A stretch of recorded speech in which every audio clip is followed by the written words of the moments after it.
On this Sega Talk, we put on some sports tape and discuss the flagship video game for the Sonic Boom multimedia project. What were the project's origins? Why was it a Wii U exclusive? And we settled the debate once and for all. Which was worse, Rise of Lyric or Sonic 06? Let's do this.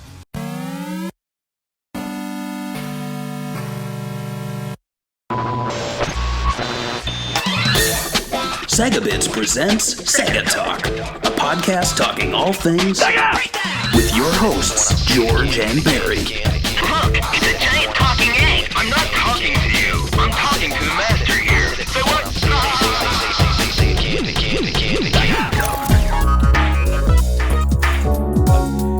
Hello and welcome to episode 92 of Sega Talk. I'm Barry, with me is George. Hello, everybody. And on this episode, we are going to be talking about a Sonic game. And it's fitting because a Sonic movie is on the way. But this is not a Sonic movie game. This is not a main series Sonic game. This is a Sonic Boom game. And not just any Sonic Boom game. This is the one. Oh, this is the one. This is Sonic Boom Rise of Lyric for the Wii U. Wii U! Man, oh man. What can we say about this game? Well, we've got a lot to say about it. And so, should I just kick it right off here, George? Are you ready to get boom with it? Yeah, I'm ready to get jiggy boom with it. Yeah, boomified. Boomified. All right, let's get boomered. So, Sonic Boom Rise of Lyric released on November 11th, 2014 in North America. And it was a Wii U exclusive developed by Big Red Button Entertainment and published by Sega. The game was one of two prequels for the Sonic Boom TV series, which debuted November 8th, 2014 on the Cartoon Network just 3 days before the game released.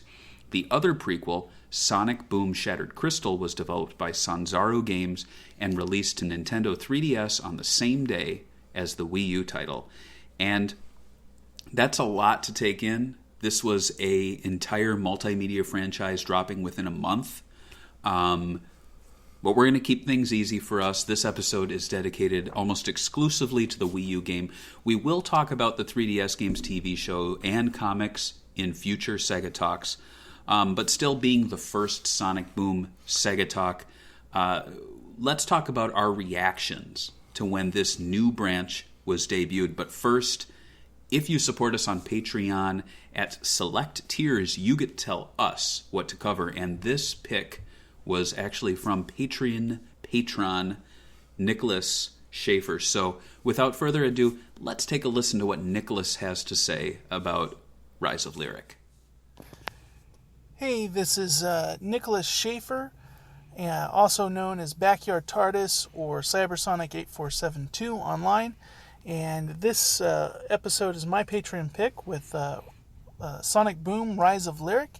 And I find this game to have a real fascinating history and even my own relationship to the game. Initially, when they did that initial teaser of the Boom redesign, I was not happy about it. In fact, I was quite vocal about it.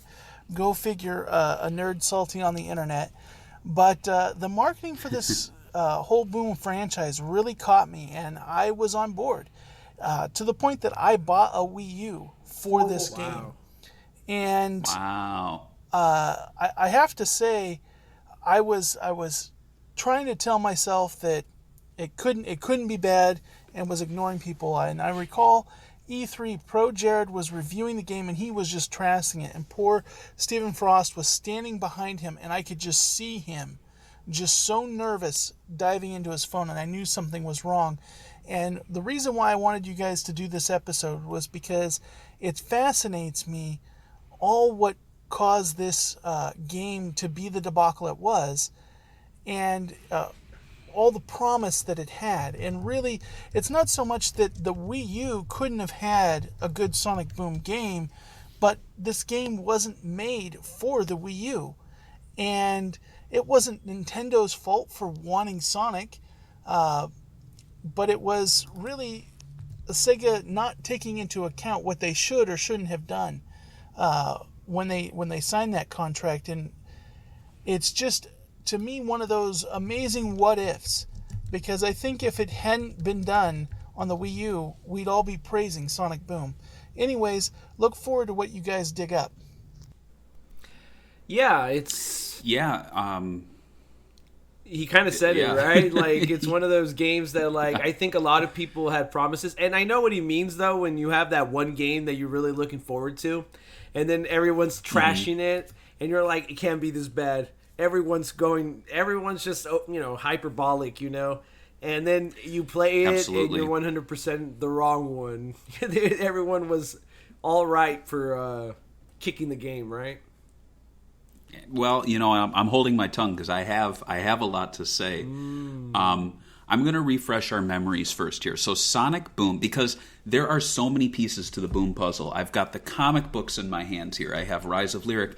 I accidentally grabbed All Stars Racing Transformed instead of Shattered Crystal. So pretend I'm holding Shattered Crystal here. I have Fire and Ice in my hand. Wow. And I have the complete series set. So this is in the entirety of the Boom franchise.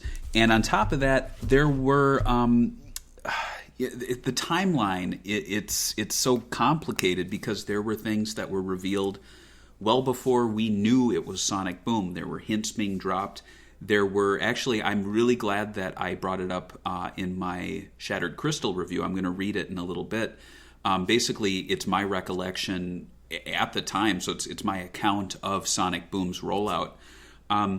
Now, something, I'm going to veer off course here, as I always do. I did not put this in the notes, but I'm just going to pose a little question here, George. Do you remember when Sega Bits was starting up, the top brass at Sega of America would always kind of talk about how they wanted another Sonic Heroes? Do you remember that? There was an article. Yeah, there was always, for some reason, Sonic Heroes did really well, and the idea of Sonic's Friends has always been a popular idea to come back to at Sega of America. And there was always talks that they always wanted this, multi-hero, giving Amy, Tails, more diverse cast, I would assume, because it's like, for the last, 15 years, I guess, it's been Sonic and Sonic as a werewolf or Sonic as a classic Sonic. So never, its own thing. But yeah, I do remember. Well, there was a reason why we all applauded when Sonic Mania's trailer came out and it said Knuckles was playable. Knuckles hasn't been playable in years. And I think that really was something that Sega of America noticed. Sonic Heroes sold insanely well. I think it's no doubt because it was the first multi-platform Sonic game, but also because it really had a ton of characters. And each character within Sonic fandom has its own fandom built up around it. Even Cream has people who are like, I don't really care about Sonic as a franchise, but I love Cream.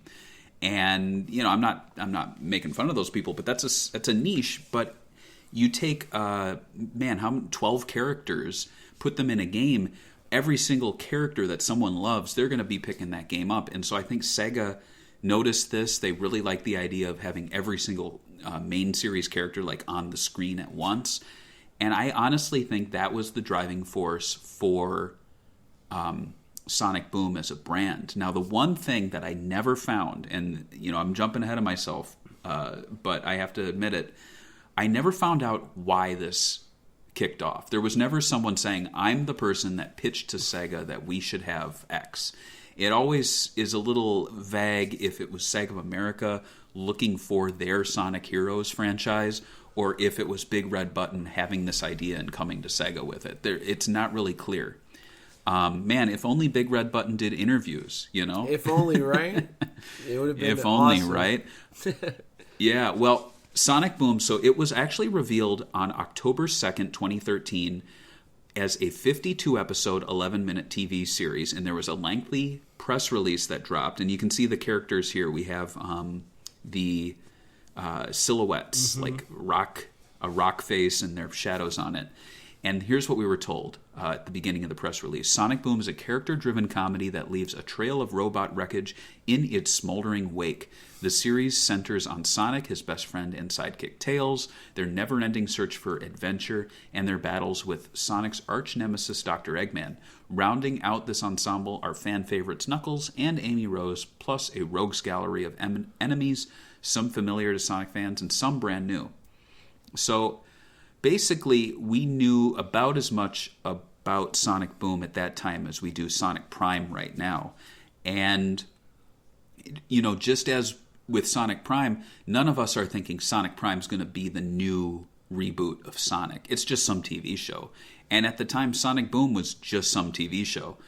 And, that's my reaction to Sonic Boom's initial announcement. I was just like, oh, okay, like a Western-made TV show. This is no different from Sonic Underground, even the Saturday morning show. But what was your first reaction to Sonic Boom's announcement when it was just a TV show?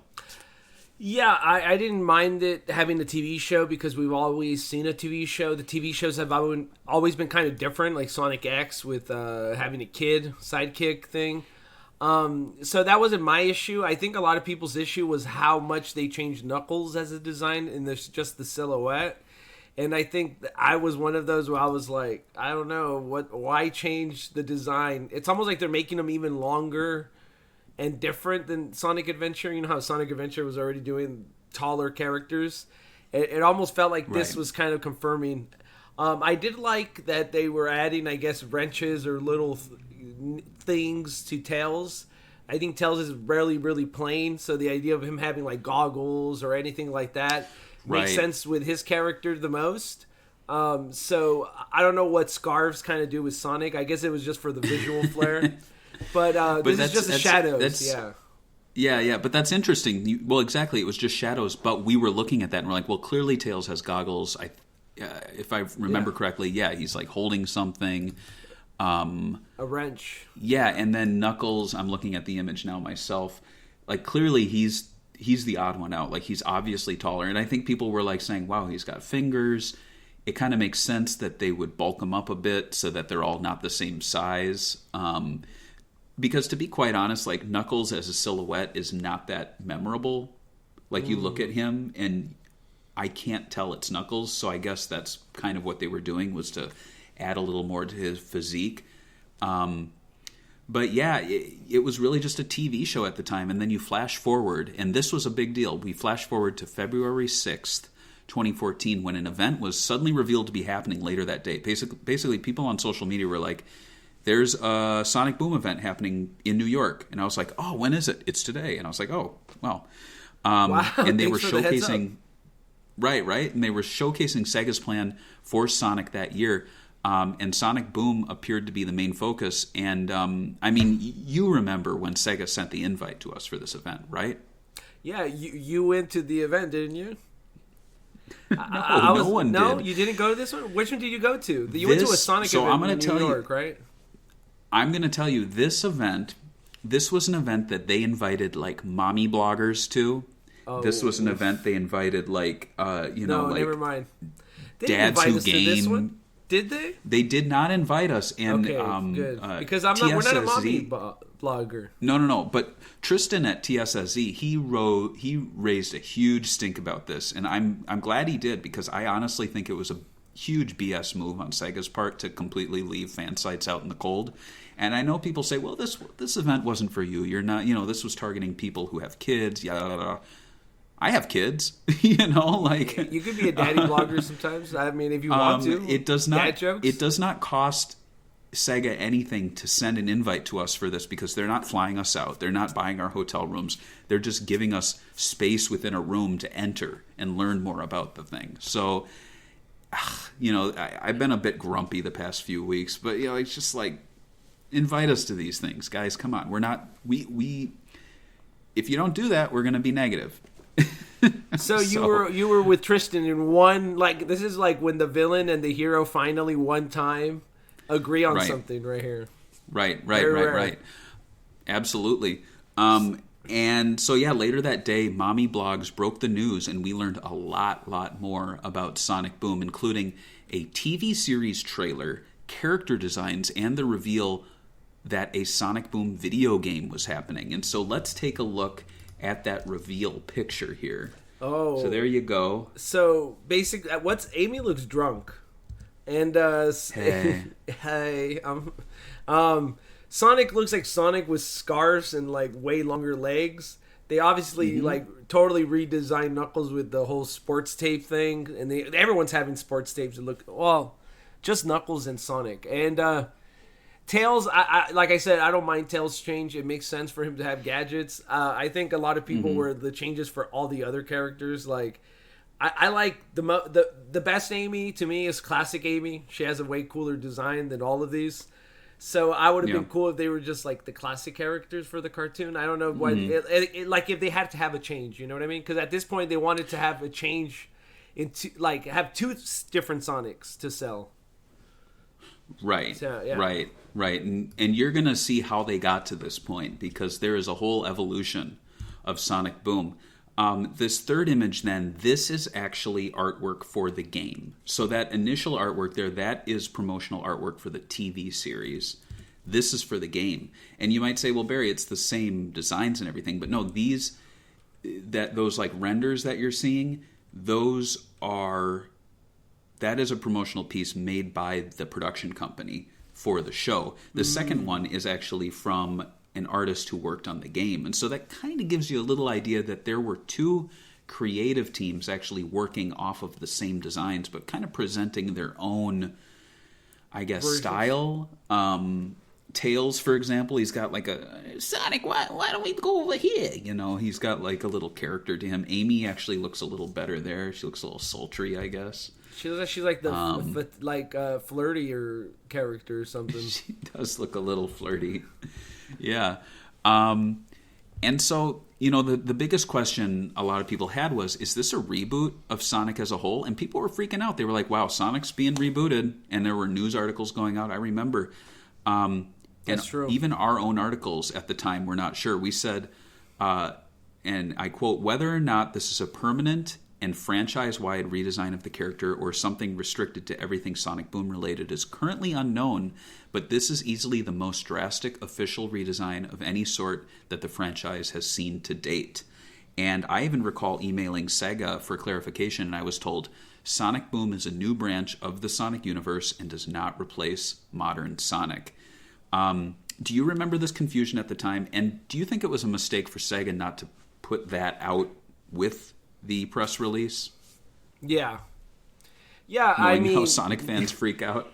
Yeah, it was actually kind of crazy, and I think it should have given us like a sense that this wasn't all the way planned out or all the way thought out. It almost felt like they just assumed everyone was going to take, like nobody was going to care, or that no one was going to like freak out. I guess they underestimated how crazy the Sonic fan base is, and I think they should have been way more straightforward with this, saying this is a side media thing, and I think they felt like people would just understand it by looking at the designs and stuff, but I guess they didn't. Yeah, they really didn't. You're absolutely right. Yeah. And it kind of, you know, it's kind of telling because they invited mommy bloggers. So I think SEGA were really thinking at the time, this is not for the core fan base. This is for a new subsect of fans that don't exist yet. And I think that was a big mistake on Sega's part because anything Sonic that goes out there, Sonic fans are going to consume. And I think it's very fitting that we're covering this now when the Sonic sequel movie is on the way, because that movie knows that they are targeting the Sonic fan base. They're not targeting the new Sonic movie fan base or people who have never heard of Sonic before. It's very clear the giant number 2 poster with Robotnik behind them and Sonic and Tails, like they know who they're targeting. And you know, it's kind of weird though if you think about it, because like I feel like for a long time Sega of America wanted to like make a brand new idea, like a brand new Sonic, like for the Western audience, right? That so they could have the two Sonics like we talked about. But in the end of the day, everyone just wanted nostalgia. Like, everything was moving more towards nostalgia. Like, people wanting more like, oh, TMNT's back or whatever. People are, like, right now obsessed with the idea of, like, seeing something they saw before. And somehow Sega was, like, not on the same page, like, at least in history, because the classic Sonic coming back was a way bigger deal than Sonic Boom was. Like, they could have just went all the way back and had their Sonic by having classic, and like even the promotional materials you're talking about for the Sonic movie too, they're all harping back to the parents. They're trying to get the dads to be like, look, remember this game growing up, Sonic 2? Here's the poster, but Sonic 2, yeah, exactly. And they want them to bring the kids. And that should have been the success into it. Yeah, I think the movie's doing it right. And you see that, and you see that time and time again with franchises where they're like, let's leave the parents who are now in their 30s out in the cold and just appeal to kids by completely ignoring things that made the franchise great. And as a result, older fans turn away from it, and in turn, they don't tell their kids about it. Yeah. And then younger kids might find out about it, but then what they do is they butt heads with older fans, and it causes friction within the fandom. You saw that with Rise of the TMNT, which is basically Sonic Boomified Ninja Turtles. I think the animation for the show is fantastic, but I think the show itself is, I'm sorry, but hot garbage. I hate that show. Ghostbusters 2016 is another one where it's just like, let's go to war with the fan base. Yeah, and that was let's weird. piss off older people. Yeah.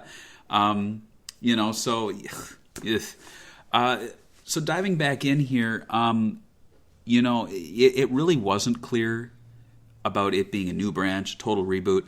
And despite there being a trailer for the TV series, this was really our first look at anything Sonic Boom related. So I think it's definitely worth watching. So if you want to throw this, sure. We don't have to watch the whole thing, but it's a TV series trailer. It's about 2.5 minutes about it. Oh no, not Tails, my favorite character. Yeah. Yeah. Plot so spoiler, honestly, he doesn't die. he doesn't. Yeah. I always thought that was actually a really strong debut. I didn't really was. see anyone complaining. I thought they said, "Wow, the TV show looks pretty cool," and it's not too much departure. Like, and as you said, I think a lot of us were thinking, "Well, it's just a redesign for the sake of making it look separate from modern Sonic, so that they can sell these as two brands." I guess it's going to be all right. And as February 6th went on, this is that same day we actually learned more and more about that video game they mentioned. So it was announced that LA-based developer Big Red Button Entertainment, which was a team made up of ex-Naughty Dog staffers, were announced as being behind the game. And it was noted that the game would be exclusive to Wii U and the 3DS. And what is really wild is that it was actually discovered that the game was showcased nearly a year prior in March 2013 in a CryEngine 3 demo video from the developer that was publicly on YouTube. All that time, no one knew that they were looking at a new Sonic game nearly 2 years before release and a year before the announcement. Let's take a quick peek at that 21 seconds demo only? video. Yeah, it's super short. All right. Sonic Frontiers, right? It kind of does remind you, doesn't it? Like the idea behind it, Yeah. the real-time lighting and stuff that I don't think was in the actual game. Nope. Yeah. That looks pretty cool, that little halo ring. But yeah. Yeah, so watching that clip, would you have known that this was a Sonic game? No. Would you? I mean, it looks just like it could be any franchise. Exactly. Yeah. So it's interesting, but I would argue you look at the Sonic Frontiers trailers, and those are the same thing. They're just environmental shots. There's no rings. So and people were joking. They would show them and say, "Oh, look, it's PSO2. It's Phantasy Star Online 2." So it does kind of look like Phantasy Star Online 2, doesn't it? Right. So for as much shade as people throw at Sonic Boom, let's be honest here. Like, it was not a bad debut. For the game, it was not a bad debut for the TV show in terms of just what we had seen at that point. Mm-hmm. There were screenshots revealed. Let's take a look here. I actually, if you want to bring up the SEGA Bits news article, this was actually, yeah, that's right. This was that same day. So they actually gave us quite a bit of information that day. We have a gallery of photos here. You can just click through and show a few of them. There was concept art. Wow, the Knuckles punching the robot in the stomach? That's a nice one.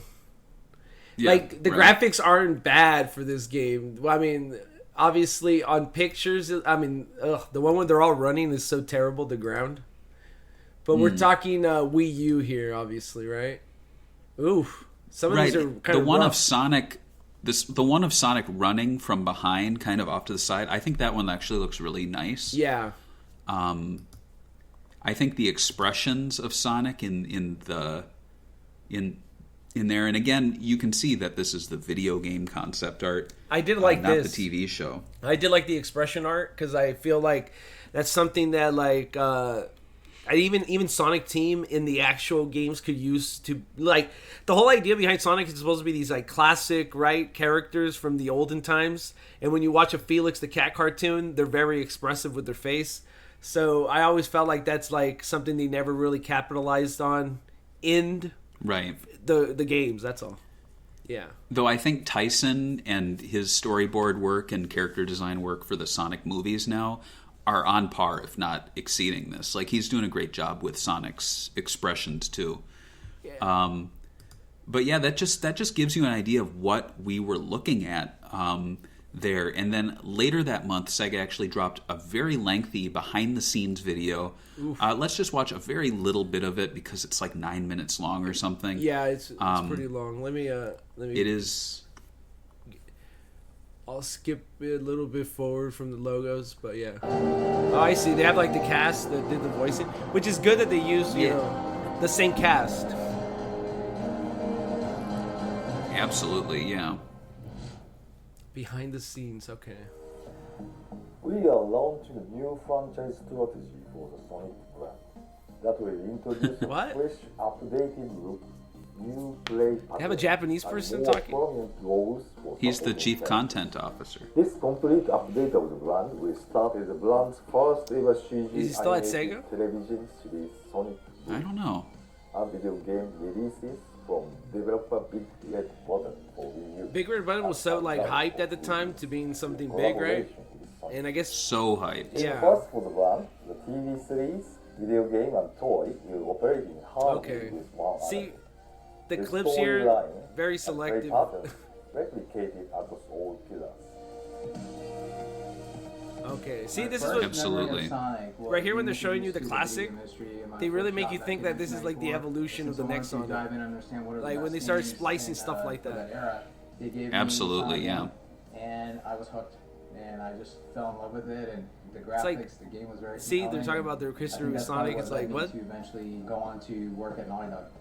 First Sonic game that I played was the original, Sonic the Hedgehog. My friend got a Genesis. You know, right away you could tell that Sonic was different because he did this thing where if you stopped playing for too long, he would tap his Everyone- foot Let's keep this going. Yeah, impatiently, everyone. You know, I'm gonna go forward a little more. Oh, Stephen Frost right here. I'm gonna click on his thing. on me. One of my earliest memories of Sonic is probably the first time I saw it at a friend's house. And I entered the living room, and the first thing I saw was the Sega Genesis, which was already amazing to me. And then he pulled out Sonic the Hedgehog, the original Sonic the Hedgehog, and he popped that in. And from the very first title screen to jumping in the first level, I was blown away. So Let's even see to the some, I'm gonna go to the concept art. Detail of the character, and those little touches really add up to tell the story. See, I really do like the concept art. The more animated Sonic. Sport tape that I thought is a good Sport tapes, example oh. of showing how active the character is and How shows how active? fast these guys move. Ah, you and play how the sort of game and you see how membership, active which he is is. sort You of don't an need homage sports to that tapes, man. All Okay, right, I'm pause sorry. it, pause I it. can't take this. I can't take this, dude. I know, but I really ask everyone, you should check this video out. It is one of the rare instances where these people are actually talking about the making of it. It's kind of interesting. I think the really interesting thing is that they keep going back to Sonic 1. Sonic 1, like they're really treating this like this is a you're coming in at the ground floor here and it's going to be just as big as Sonic 1 was. It's like they they never even had this much nostalgia push when they announced Sonic Adventure. You know what I mean? They didn't go, oh, it started in the Genesis and now we evolved it. Right. It just happened and Right. it was a thing and that's it. And for this, they're making it seem like Sonic 1 is where it all started and this is like an evolution almost, it feels like, in promoting material at least. So it's like weird. Absolutely. And I omitted this from the notes. I don't know why. I think just because there was so much to talk about. But on October something or other, There was, in 2014, there was Sonic Boom 2014 in New York City. That was on October 4th. And I attended it. Yeah, I lived in I lived in Philadelphia at the time. I was actually visiting my my wife's aunt and uncle, who only lived like 45 minutes away from where the event was going on. So I drove out there. I actually got parking like at Times Square for like $10, wow, which seems unbelievable. Yeah, like you just show up to Times Square with your car and you're like, oh, there's a parking lot. How much is it? Oh, $10. Cool. So I was like in and out of New York in 3 hours. It was kind of wild. But yeah, it was a very interesting event. It was in a small ballroom. It had way too many people for the venue itself, which has kind of been an ongoing theme for Sonic events. When we went inside, there was, from memory, I think it was Tracy Yardley doing artwork for fans. He actually had 2 art prints. I have them hanging on a wall behind me. Maybe I'll put them up on our Twitter or something. And he was doing something else where he was drawing whatever fans wanted him to draw, which was causing the line to take an insanely long time, which he should not have been doing at the event. He should have just been signing posters.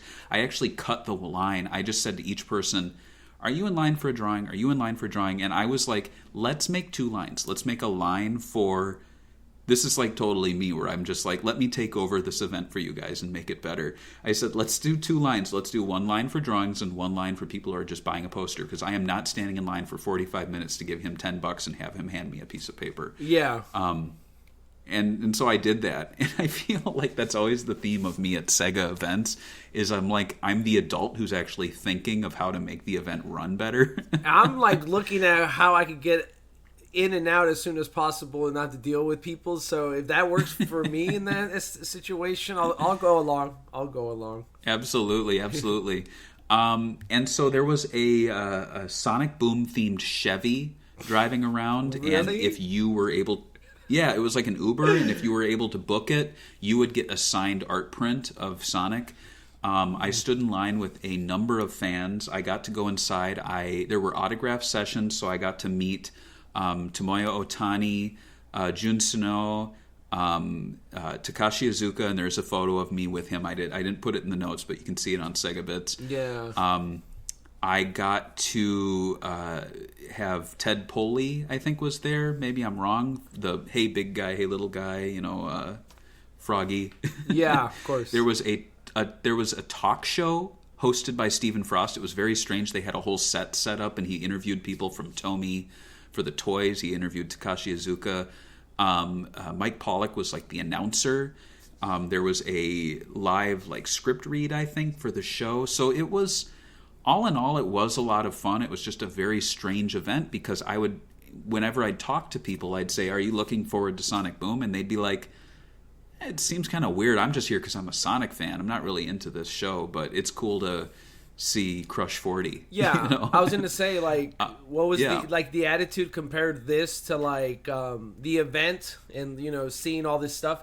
Compare this to the 25th anniversary party we went to. How was the difference between those two? So it was very different, because at the 25th anniversary party, we were all getting a general Sonic vibe from Sega. It was classic, modern, a little bit of Boom. It was just there was something for everybody. And at the end of the event, we were like, wow, there's probably the last Sonic Boom game coming out. There's this amazing looking classic game. There's this really epic looking modern game. And I think everyone was really happy. Whereas with this one, it's not that they were unhappy. It was just kind of it's kind of like if you went to a Spider-Man convention and they kept showing you Spidey and His Amazing Friends, which is like a kids show that they have. And you're like, okay, that show looks all right, but I'm not really going to watch it. It doesn't really target me. I'm here for more Tobey Maguire, but I'm not seeing him. It was kind of like that. Yeah, so that's kind of the vibe of the event. But the big thing was I actually have, and I don't know, can you see the poster? Yeah. Is it in my frame? So I always have that Sonic Boom poster there, and signed on it is I have Big Red Button, I have Stephen Frost, Takashi Iizuka, and I have Sanzaro Games, Matt Kramer. And that is, like I say this often, and that's the last time I think those four people were in a room together enjoying themselves. Unfortunately. Stephen Frost did a tweet about the TMNT collection, about he was like confirming rollback, so I'm assuming he's working at Konami. He's working on that, yeah. Which is crazy because Konami makes video games still. I didn't know that. Well, Stephen Frost works there, so I'm hoping they do make video games. Right. Yeah. And so really, that's how Sega presented Sonic Boom to fans before release. It was, I'd say, quite optimistic, actually, especially when people found out it was just a little spin-off. It seemed all right, but let's jump behind the scenes because things were not so rosy. So what always confused me was which came first, the TV series or the game? Because the TV series was really the thing being pushed as kind of the main element of this multimedia franchise. And hopefully I can answer that as we dig into development. I actually have some new information that I've put in here. So this is, no one's talking about Sonic Boom anymore except for us, I guess.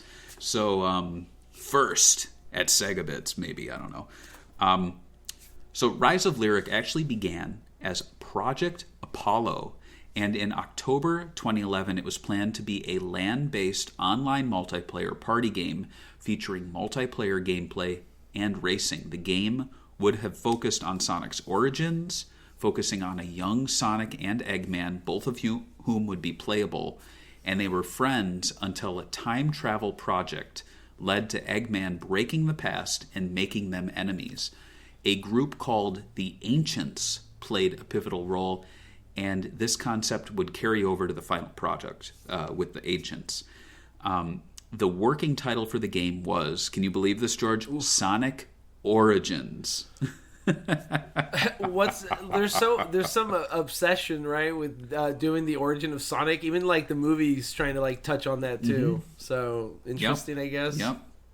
And Ancients with the owls in the movie. It's something.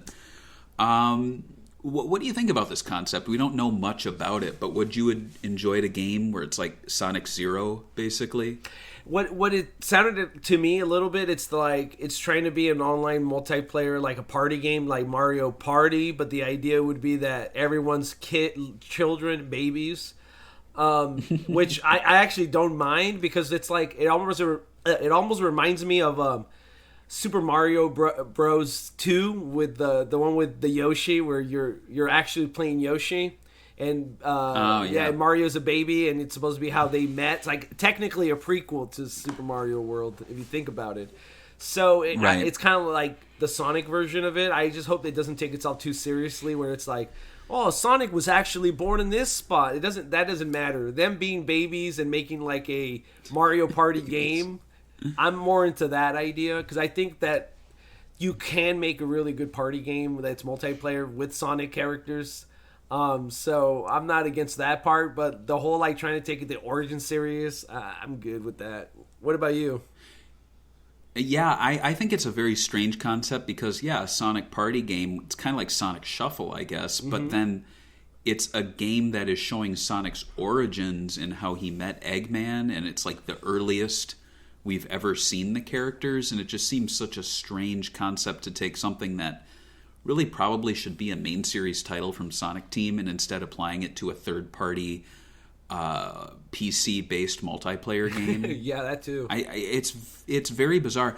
But what I think is interesting here is this is clearly something that did not come from Sega of America's desire for a Sonic Heroes sequel. So I think Sonic Boom, in the Sonic Origins version of it, I think it was probably something pitched to Sega. I think the idea of Sonic and Eggman first meeting is something I think any, up-and-coming developer would be like, this is something that Sega's never done. They're going to love this. It seems like something that I don't think Sega would be looking to a third party to do. If anything, I think it was in the reverse. Now, visually, Sonic Origins was to appear organic and natural looking with handmade textures and more cartoonish look. The best I can guess is maybe like think Floygen Brothers or Looney Tunes Space Race, if you've played that, where characters are much more elasticated, cartoony, the way they move around. There is concept art dated June 2012 that reveals what a young Eggman would have looked like, as well as giving an idea of the visual style. Let's take a look at that here, and I should note the Sonic was placed on here probably in 2013 or 2014. Okay. This is not, the Sonic is not 2012 art. I think it's there to show the size that Sonic would be compared to the Eggman. But what do you think of these? Okay, so they have a lot of different styles. Some of them are just like, this looks like a generic dude that like almost like Tails, with the goggles and stuff, but like a human form. I will say that like they're randomly trying to make him a furry. Like right here when he has the goggles on, he kind of looks like a raccoon. So they were trying to play around with the idea that he had his own animal. I don't think it works. I think Eggman's a husky man, and he needs to be a chunkalunkus. Like you can't be Eggman and not be an egg. You know what I mean? Well, it's interesting, though, because you compare this to the first Sonic movie, and the Robotnik we had was Jim Carrey with hair, a tiny little mustache, and he was very thin. And it wasn't until the sequel that he got a little bit of a belly from eating a bunch of mushrooms. Of course, that and would really do it. Turned into, Eggman. Oh, yeah. But I had my issues with that Eggman, you know what I mean? To me, it's not the classic Eggman, so if I saw him as a kid, I would assume he didn't look like this for sure. I don't know what he would look like, but do you think he would look like any of these designs right here? No, I don't think so. I think maybe he would have had hair on his head and no mustache, and maybe a little thinner, but that's about it. But let's talk about Sonic. This will get really wild. So Sonic, meanwhile, he was also concepted with a wildly different look, and it is worth noting that these drawings appear to be a mix of older and newer concept art. So, like I said, anything with Sonic Boom characters on these were placed there later in 2014. But, man, look at this. So let's look at numbers 5 through 8 of the images. Wow. Okay, so they had a lot of different, looks. Very, I don't know, it's really, is this just concept art, right? This isn't final art or anything, because this is concept art, but it does look very much like Western indie adventure games. You'd probably see these in a game on PSN debuted at E3. One of those trailers you're like, all right, that looks all right, let's move on. Yeah. It has and the actual hedgehog reminds me of the hedgehogs from Animal Crossing. The guys that own the sewing place, the sister and brother. It's weird because it's not really Sonic, and then they have one with Sonic but with clothes on, and he's kind of reminds me of a Looney Tunes character, but with the cargo shorts and the gray shirt. I don't know. Sonic is too iconic. That's the problem. They the original design they did for the classic Sonic was so iconic that you can't make a weird. I don't know. It just doesn't fit, in my opinion. I think it's at the level of cool that's so cool that you can't go any cooler. It's like Spider-Man. So iconic that you could just change him up a bit and give him different suits, but in the end of the day, Spider-Man has a design philosophy, Right. Well, there's that infamous video of that guy going, he's like, "Hello, Seeger. I'd like to talk to you about redesigning Sonic the Hedgehog, and I think I've figured it out. People don't actually like the design of Sonic. They like noodly legs and a big backpack, and they want him to use items." And it was just like, what are you talking about, dude? Who told you Sonic this? is all about the design. Well, the guy was given so much shit that he actually pulled the video. Yeah, it's just a sign that you can't. I mean, you can't perfect Sonic just like you can't perfect the SEGA logo. Pretty much. It's just there's a reason why they work so well, and I think SEGA has learned. And they, what were they thinking with the original Sonic movie design? Exactly. That was Sonic Boom all over again. I don't know what they were thinking, and clearly SEGA was like, what are you thinking? Change this now. This is not going to go out like this. And now movie Sonic, like, I think he looks great. It's not my favorite Sonic design, but if you were going to make a realistic looking Sonic, that's the best you're going to do, I think. Sonic Origins was actually intended to be a Jak and Daxter style game, so already they started kind of changing their idea of a land-based Sonic game. It was going to have 80% exploration and 20% speed. Takashi Iizuka was serving as supervisor throughout the project, and he had a number of requirements for the game, which led to the development of a vertical slice demo that took nearly 2 years to create. This would showcase the requirements from SEGA and the gimmicks and ideas brought up by Big Red Button. This game was planned to be a four-player co-op adventure with Steam and possibly Xbox Live Arcade and PlayStation Store ports to follow.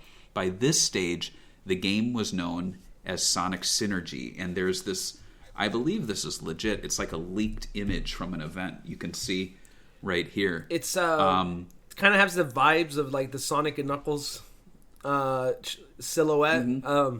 Cool logo, actually. I mean, I don't hate it. Probably a little busy to shrink down, as a designer. But I like the idea behind it. I think it's pretty cool.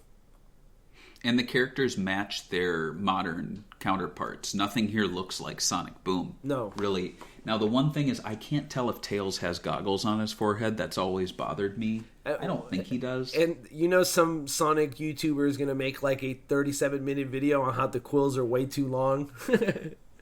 Look how long they are. I wonder whose forehead that is, though. You see that? There's some guy's like head in the way. Oh, yeah. Poor guy. Yeah.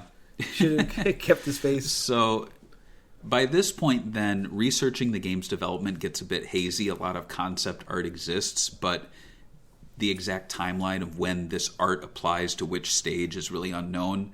My best guess is by this point, SEGA and Sonic Team required the characters to appear more like their usual modern selves, possibly even being just like their Sonic Team video game counterparts. And I think the best equivalent to this would be Sonic Chronicles, where up until like this year, people were like, is this game canon or not? Because they're the modern characters, and it's been since said to be non-canon. Yeah. Now, there is one Sonic prototype I would always like to get my hands on, and it is this vertical slice demo, because we've never seen it. We've got the original, like prototype Sonic 1 out there now, but where's this vertical slice demo? And a common theme on this show, I always bring this up, how do people in the video game industry make money, George? Because I don't understand how you can work for 2 years on this project. Is Sega paying them? Like, how does this work? I'm an idiot. Like, yeah, I would assume Sega hires you for proof of work stuff. I'm hoping they do. It would be lame if you like work for 2 years hoping to have a game in the Sonic universe, and then they're like, you're fired. We got a new artist in for the next game. That would be terrible. It baffles me when like someone's like with this, in this case, like we've worked 2 years on a demo. 2 years worth of work, that's a lot of money. Like, I wonder how big the team was. I wonder how much Sega was funding them. I wonder how much they were funding themselves. Like Bob of Big Red Button was, putting into the company so they could become something big. Who knows? What about the demo they never did anything with? So let's say Sega did pay for this. Like, it would be sick if they ever did like a stream where they'll play through the demo publicly for the first time and like, I don't know, do something for charity. They do charity drive streams all the time. Oh my God. I would tune in for that. I'd throw money at them. Yeah. For sure. And actually, someone's seen this because in late 2012, Sega actually showed Sonic Synergy off to Nintendo, and eventually, Sega and Nintendo agreed on a 3-game exclusivity deal. The deal was made public in May 2013, and the Wii U port came to be in mid-2013 due to hardware and control limitations, though the 4-player co-op was cut down to 2. Levels became more linear, mechanics were simplified with on-screen prompts, and now it's really starting to become the Sonic Boom we know. But let's take a look here. So this is kind of where the character designs were at this point. What photos is this? 10, 11, and 12. The one where, like, I don't know, man. This is an actual concept art right here. The one where he's like charging forward. Mm-hmm. Okay, because it looks like I've seen you do better Sonic art than this. I don't want to be knocking really nice. knocking this professional man, but it kind of feels like that. And the first one looks like a fan art that someone posts on Twitter. Right. So here's the thing. So if you go to the 12th image where it shows like the timeline of the character designs, I honestly think these might be artist renderings after the fact, kind of like when you go to Disney World and pick up a mug and it shows Mickey Mouse from like the 1930s to today, and they're clearly like new drawings but done in the style of what they would have looked like. And it's interesting here because you're seeing that Sonic 1.0, they call him. That's kind of like those sketches we looked at earlier where he had the pants on. The big thing here is, though, that Sonic's tan belly actually extended to his arms, but it was more like a real hedgehog when you see them belly side up, and it like extends to their arms and legs.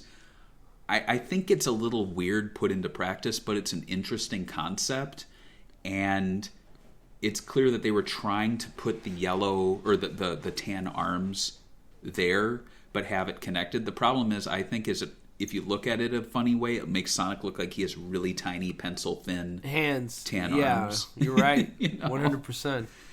It's kind of strange. They did try to play. They always had the scarf, though. Like, that's like a constant. The sports tape and scarf have been a constant thing. The first one, he has a more menacing look, and it almost looks like he got happier as the design started going. Like, they wanted to make him like a, I don't know, what would you call that look? The 1.0, like the looks more like a. Well, it's like menacing, I guess, or like I'm a troublemaker. He does look menacing. They try to make him look, I think, realistic. It's almost like if the Sonic movie went another direction with their design, because his mouth is centered. As you can see, the palms of his hands are actually shown. So Sonic has blue backhands and tan palms. What do you think about the jean shorts? Like, they're like no pecker for this one. I don't like them. I don't like the shorts. And I actually don't mind the extra little quills that actually did carry over to the final designs. I think it looks better in the cartoon than in the game, but I think it's a nice touch to kind of make him look a little more wild. And the scarf I didn't put in the notes, but from what I remember, they did that as kind of a nod to games like Uncharted, which I believe Bob Raffi or whatever has a connection with because of his work at Naughty Dog. How about and stuff? Scarves are lame. How about no? If you wear scarves, I'm sorry. No. If you're somewhere cold, I mean, it is what it is. But Sonic is literally naked, so.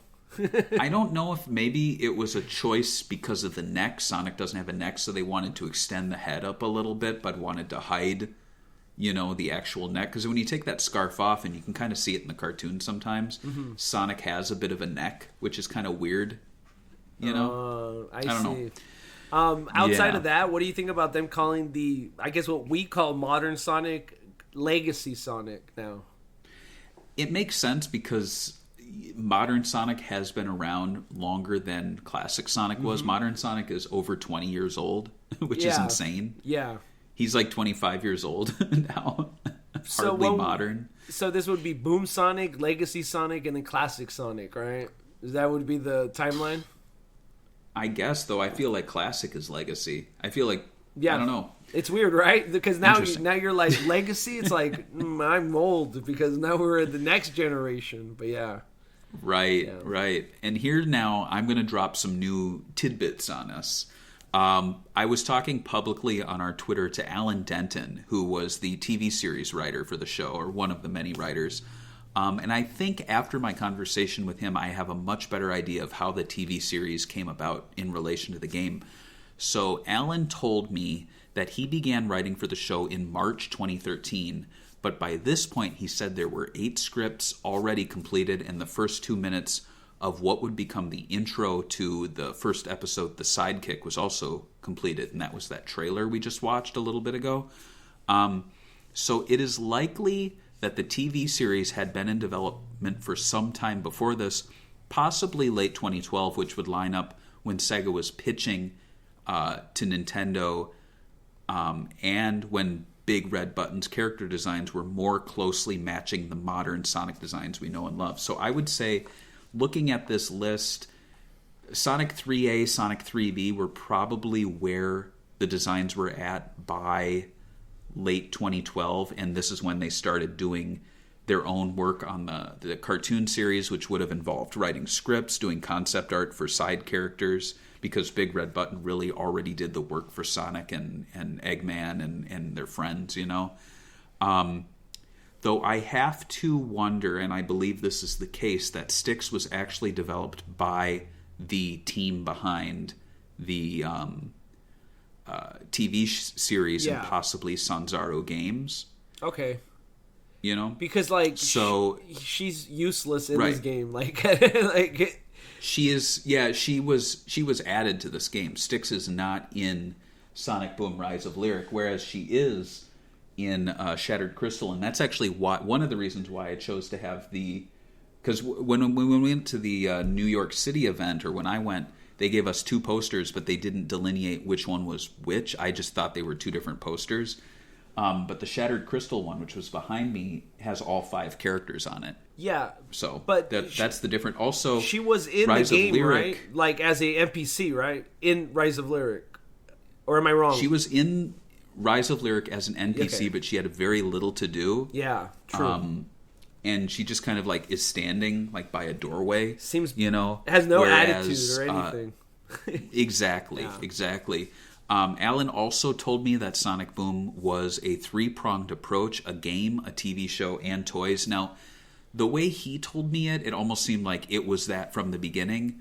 I'm not saying Alan's wrong, but I think just when he came on the team, those were the marching orders. No one was saying, "Oh, this has been a game in development since 2011, and now we're doing a TV show and toys." I think really at this point, Sega was like, "All right, we've made the decision. Sonic Synergy is going to be a Nintendo exclusive, most likely. It is going to have a TV show, and it's going to have toys. And so at a certain point, you have to give the TV show as much creative control as they can, because they're not going to be bothering the video game team, really. Yeah. You know? And so the TV show basically inherited the designs, the idea of the ancients, the setting, kind of like a basic setting. And that was really it. Big Red Button, they became aware of the TV show around late 2012. They were probably told a TV show is being developed. I don't think development was happening and they found out about it, because that would be really kind of tacky on Sega's part. The game became a prequel to what would become the TV series. The TV series production company, Oedo Productions, were utilizing Big Red Button's designs, as I mentioned, but they made their own secondary characters. Oedo, however, did not use the game's enemy Lyric, and Big Red Button did not use the 5th member of the Boom Crew, which is Styx, outside of being an NPC, as we talked about, because Big Red Button had for all this time been developing a game that was Sonic, Tails, Knuckles, and Amy since 2011. So that's why Styx is not in this game, because this has always been a 4-player game, potentially on Xbox Live, all that. Does this all make sense to you now? Like, it makes perfect sense to me. It does make sense to me, like... but it totally feels like, to me, it almost feels like when, as a consumer of it, that the timeline was all messed up. Like, they didn't have enough time, for sure, to deliver all these, like, aspects of it. I think some aspects of the Sonic Boom production was a lot better than others ones. Like, right. Obviously, the production by the TV, they did the good job, in my opinion, right? Because we saw that trailer. Right. It got us hyped. It was, say what you want about the designs, right? They got you laughing. They got you interested. But yeah, right. Production wise, weird. Yeah, and so it really seems like the Big Red Button initiative, which was Project Apollo, Sonic Origins, Sonic Synergy, and then eventually Sonic Boom, it was at its heart a 4-player, potentially online game. It was going to be a digital download, likely not a physical release, as we saw was kind of the norm for Sega at the time with Sonic 4 episodes 1 and 2. Like, they were really into digital exclusives. Even outside of Sonic, there were a lot of digital releases from them. And then I don't think Big Red Button were done dirty. I think a competent development studio could roll with the changes and produce a good game. But still, like, it's clear that they worked on this game that for 2 or 3 years was going to be this one thing. And then in the last year of production, they were told, it's not a 4-player game, it's a 2-player game. It is now a part of this multimedia franchise. You're going to have to take cues from a TV show. And also, we are changing the designs to become closer to what is modern Sonic, but still look different enough. So, you know, I think that's really what happened with the timeline of events for Sonic Boom. And we're not talking about one aspect here. So Sanzaro Games, meanwhile, they likely started work on Sonic Boom Shattered Crystal probably in early 2013, I'm going to say, because I believe we learned about Sanzaru when, let's see if I actually had Sanzaru even talked about. I'm going to do some little research here real quick. Sanzaru. When was the very first time we talked about Sanzaru games on Sega Bits?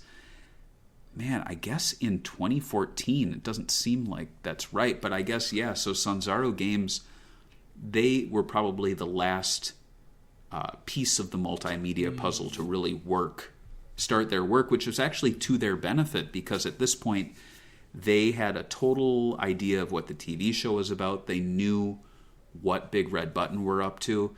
And so it really worked to their advantage. They took visual and story cues from both the Wii U game and the TV show, which explains why the 3DS game Shattered Crystal has lyric.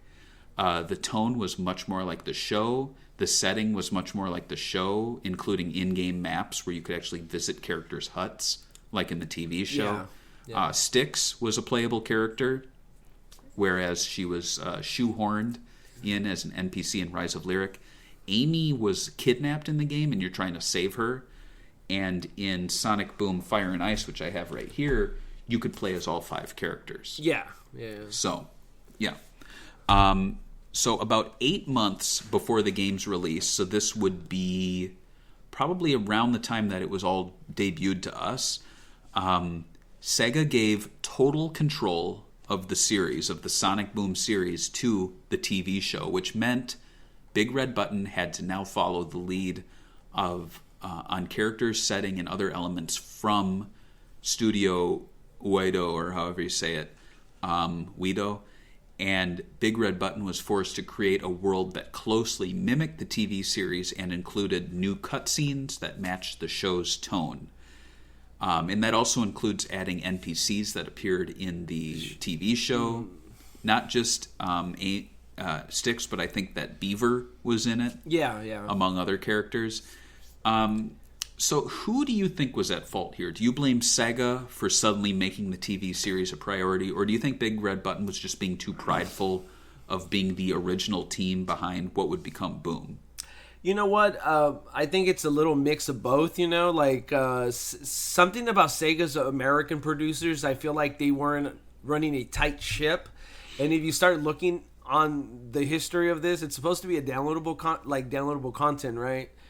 But they had 2 years to work on a demo, while Sonic Team literally has sometimes less than a year to work on their full-fleshed, like, Sonic title. It's like, what's going on here? And I understand they're trying to, like, expand their grip to America. Like, maybe they thought that they'll buy Big Red Button once they make a really big hit game. So they're funding all these demos and ideas.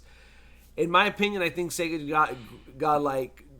Well, I mean, I also read a lot about how, like, the Wii U wasn't made for Crytek Engine 3 or whatever, and that was reason why it's so buggy. So it was made for PC and Xbox. So Sega should have known that. They shouldn't have signed these weird contracts in Japan. That was a big missed opportunity for them. I don't want to say it's all big red button, but in the end of the day, though, they should have known how to like develop on Wii U, and if they couldn't, they probably should have took a step back maybe and said, wait. I don't know. It's weird, you know what I mean? Because they had this whole media blitz going for this, and they didn't deliver. I think Sanzuro Games did a lot better with probably a smaller budget and probably less time. That's my thoughts. Oh, absolutely. What is your thoughts? Absolutely. Do you blame them or nah?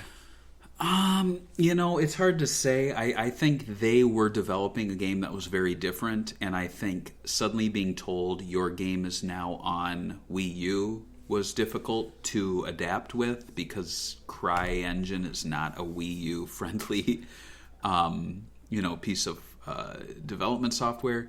I think also cutting the game down from 4 to 2 and cutting out elements. I honestly think the biggest thing that hurt the Sonic Boom brand from the onset was the Nintendo exclusivity deal. I think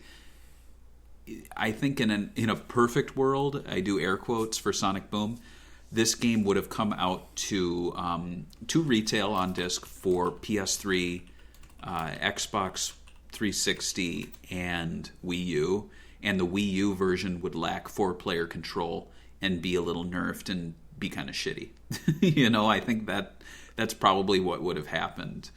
According to Sonic, I was going to say, I was looking for an article I did where I said that it's not a big deal that's coming to Wii U, but that I was going to be like, obviously I was wrong in the long side. Like at the time, I think I made an article, and basically my point was there's already a built-in fan base of Nintendo at the time for the Wii U, and that if you make it for the PS4, there's 0 people, because at the time the PS4 wasn't out yet. Totally wrong about that. So yeah, the Wii U definitely killed it. The Wii U somehow got less momentum as time went on, which is kind of rare for Nintendo. Because like even the 3DS, when it came out, there was not that big of a momentum, but then it shifted, and then everyone had a 3DS again, and it was a big thing. So I was totally wrong about the momentum on the Wii U for sure. Well, it wasn't easy for Big Red Button. There was actually an article from Sonic Paradise where they broke down some of the things that Sega were asking of them. For gameplay, so aside from asking for more speed sections and less exploration, they had Team Sonic's ability to swim removed, so characters would just die by touching the water. Several designs for Team Sonic were discarded due to them being too far removed from their legacy designs, so they were made more similar to their counterparts. Several NPCs had to be radically changed when they violated Sonic team guidelines. So, for example, there's this character in the game called Cliff, who was originally an inventor, but Iizuka said, and this is Iizuka being Iizuka. Oh, he said, God. only Tails and Eggman can be inventors. And it's like, what? What part of your ass did you pull that rule out of? It's like making Iizuka. It's like having that friend in high school, or I mean in like elementary school, that's like, I made this universe, and you're like, but wouldn't it be cool if this character had this weapon? He's all, sorry, only one character uses guns in my universe, and he's like making it up as he goes along, I know. It's such an Iizuka thing to do. It's so silly. The original story was actually discarded entirely because Sega themselves wanted to tell Sonic's origins someday themselves. So really the only things that carried over from the very original Sonic Origins concept to Sonic Boom Rise of Lyric was a time travel element and the Ancients. And of course, due to the shift to Wii U, the 4-player had other elements removed. There was a water skiing segment that was removed, as well as the possible addition of Chow, a ring banking system, gamepad exclusive gimmicks, and a segment on Tails' airplane. And I can attest, I was playing the game last week, and you can only play it in this mode. What's that called? Handheld, I guess, or pad mode. You need to, yeah. You can't like connect a controller. From what I was seeing, it was so annoying. Let me see the back if it had. Well, you can use. It says you can. Oh no, you can't. No. So yeah, you need to use the gamepad because multiplayer mode will let you use the Wiimote with the nunchuck, but you cannot use the Wiimote with nunchuck outside of that. And it's so annoying because there are no gamepad gimmicks. The game doesn't have any touchscreen gamepad gimmicks at all. No, it's and useless. yet it requires it unless you have probably the Pro Pad, which I didn't have. But what do you think? Is this the game where like there's a section where Tails is supposed to like fly somewhere and then just cuts to Tails already being there? I think that's part of what they're talking. Yeah, okay, that's the one. That's what I thought. It's so obviously obvious when you play the game. It's like, I'm gonna go get some, and then he's like, "Wow, I almost got killed," and it's like, "Wait, what are you talking about? You literally just cut from one scene to that scene. What's going on here?" Yeah. Well, speaking of the Chow, then there is some concept art. I think my numbering's a little off in the notes, so you're gonna see like 2 number 13s.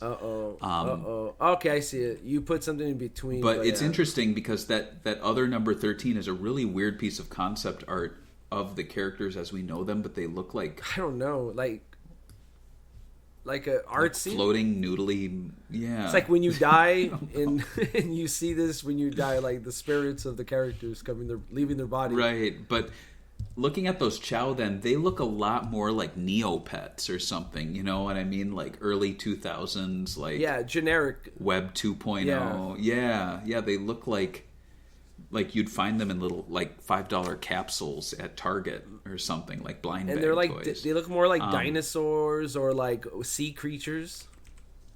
Yeah, weird, very weird. And these were 2012, so this is around the time, if not before, actually, that Robotnik Skinny Eggman drawing was done. So this is when they were at that stage, when they were going so far off course with concept art that it was like, the blue, you couldn't even see Sonic if you squinted. Now that other one where they're blue, I can see the Chow there with the little thing. But it looks like it's from Ori, the Blind Forest game. Yeah.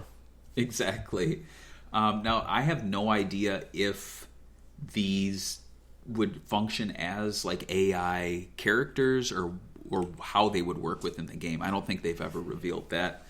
Can we we were talking about, I was gonna say, can we be honest though, this is kind of like a disgrace to the original the original look of the Chows. Like, to me, like, they perfected it, how cute and how like marketable they are in the original Sonic Adventure 1 and 2. Like, there's something about them that still looks good to these days and unique, so I don't know why you would have to change it. I don't know, what's your opinion on that? Yeah, I agree. I think they're way too far off. And again, like just like with the Sonic discussion we had, like Sonic is a pretty perfect design. I don't know why you think you can improve upon it, because you really can't.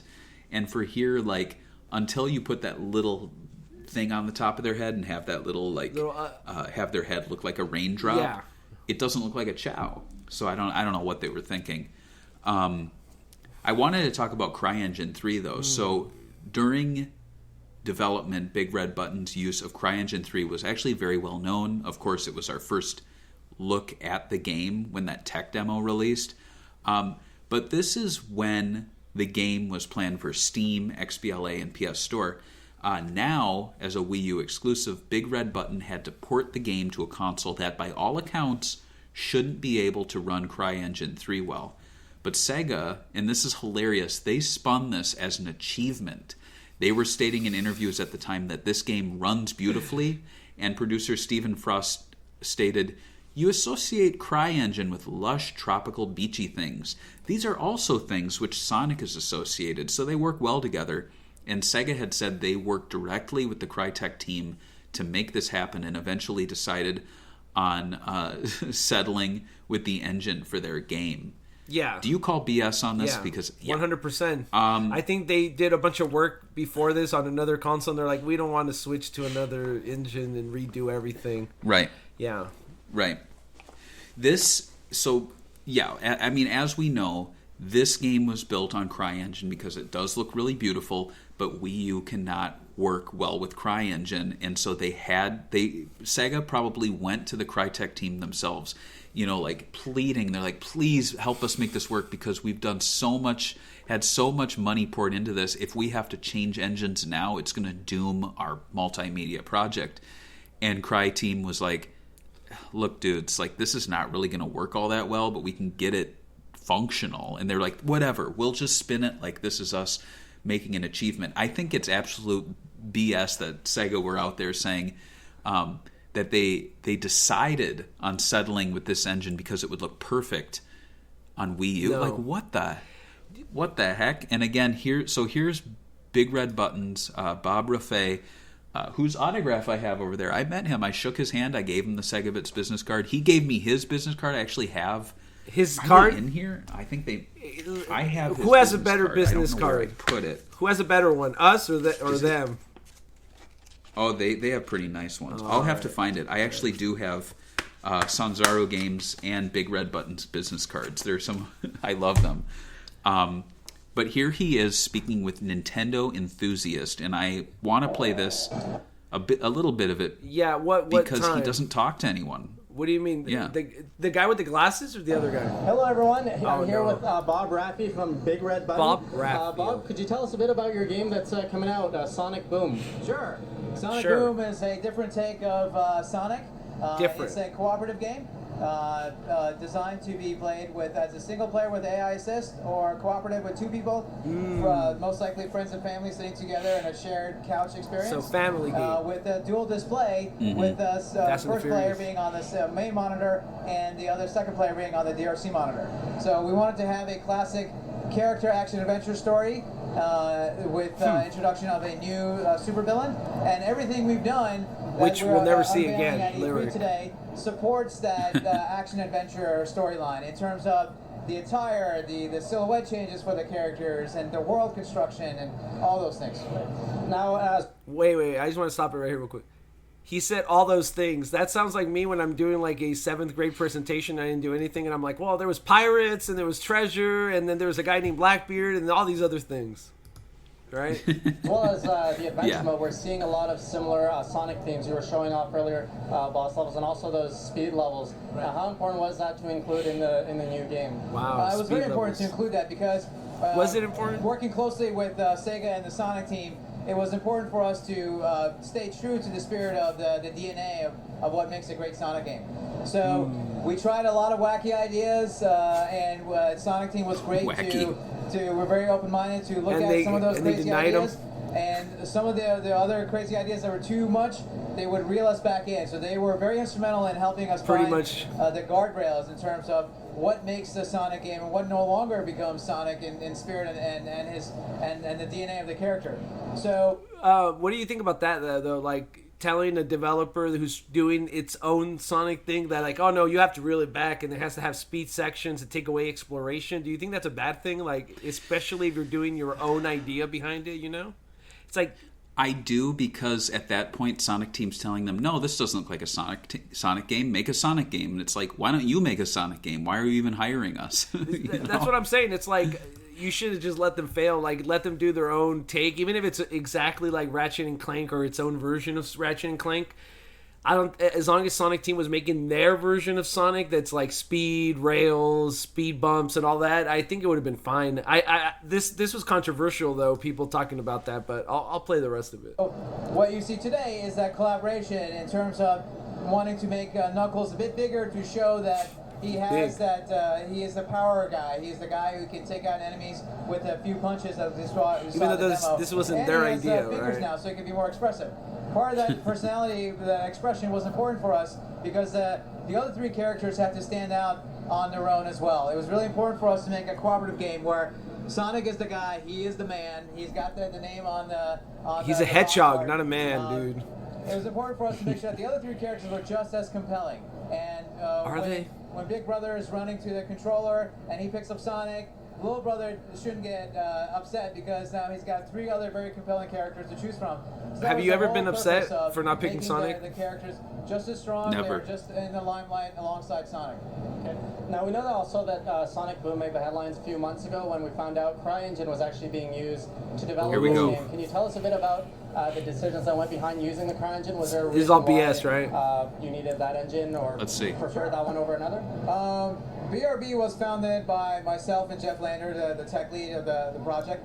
Our goal has been content creation, and when we saw that there is viable technology solutions out there, and it's a lot riskier to roll your own technology, we adopted the CryEngine for other projects that we've been doing. And when SEGA came to us, we showed them what you can do with the CryEngine. Why not Unreal, though? And there's a lot of things that we've done with the engine to make it suited for this kind of a game. As you know, the engine is not necessarily something you think about in terms of a character platformer, but with our pedigree and with our background, we were able to modify it for what we needed. Okay, now using the CryEngine and developing for the Wii U, did you run into any challenges that were maybe unexpected? Probably not. Can you tell us a bit about challenges that were overcome? Sure. I mean, the CryEngine itself was something that was not necessarily designed to be on the Wii U. That was a really interesting process for us, but we really optimized it for what we needed it to be. It's well suited to be a PC engine, and that's what was the problem. So what we did was, one of the things that was really key to what we needed to do was a dual display. Oh no. We didn't want to have a split screen. And CryEngine itself was not designed at all to be doing split screen or dual display. This sounds terrible. So, in order to have that character adventure story and experience, we didn't want to limit how far you can go and the camera setups as well. So the Wii U was really instrumental for us to have the DRC display to be the second display. Wow. This interview is literally over after this. There's a lot of elements in here. I mean, Let me see how he ends it. did a great job. Thank you very much. I'd like to thank you very much for your time. That's it? 5 minutes? Thank you. Man, if I was there and I waited in line, I'd be like, I have 20 more questions. Let's go to see how far I could stretch it. But what's very interesting though there is that he never says it was like an achievement or it was meant for Wii U. Like it seems very clear that he's like, it was very interesting. Yeah. Like in the back of his head, he's like, it was a mess. It was hell. I did not like it. It was not made for Wii U. I hate Nintendo. Go away. Yeah, it's interesting. I like when he's out with our pedigree. Very business. Like we fucked up. Obviously, I'm gonna have to sell you on this, so I'm gonna have to use very specific wordage here. Like it's pretty funny. But yeah. Yeah, absolutely. Let's finally. This is a long show, so let's get through the game's playable characters. So we've got some photos here of Sonic. These are very interesting. So if you look at these screenshots here, this is an in-game shot of Sonic with the tan line running down his arms and the palms. You see that? Isn't that interesting? Which of the images you have? Look at that. Oh, okay, I see through 17. All right. Okay. Yeah, 16. Okay. You see that? Yeah, I do. I think I do. They have one with like no fingerless glove. Like if which one are you talking about? There's a concept art, right? It's number 16. Okay.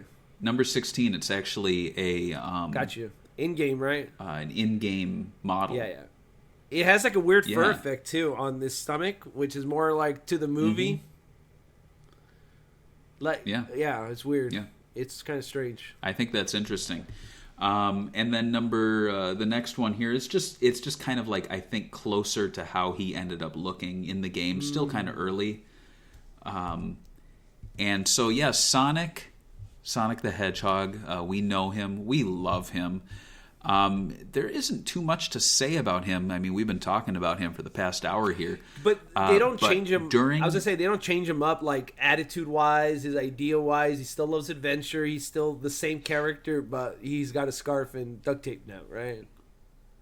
Right, exactly. And they went through a really long process, but it looks like the scarf was really the thing that kind of carried over. They say it was because it paid homage to classic adventure themes. And action-adventure tropes. According to Bob Raffay, Sonic's scarf is partially based on Nathan Drake's scarf in Uncharted 3, Drake's Deception. The sports tape that he and his friends are wearing are inspired by fighters and American football players and is meant to give him a sense of practical heroism by showing that he is not vain, which is a trait more fitting for villains. Interesting stuff there, Bob. Next up, we have Tails, and he's got a cute little wrench. And yeah, Tails, he was really being sold as the gadget guy. He had a belt added to him to show his gadgets, his aviator goggles to enforce that he was the team's pilot.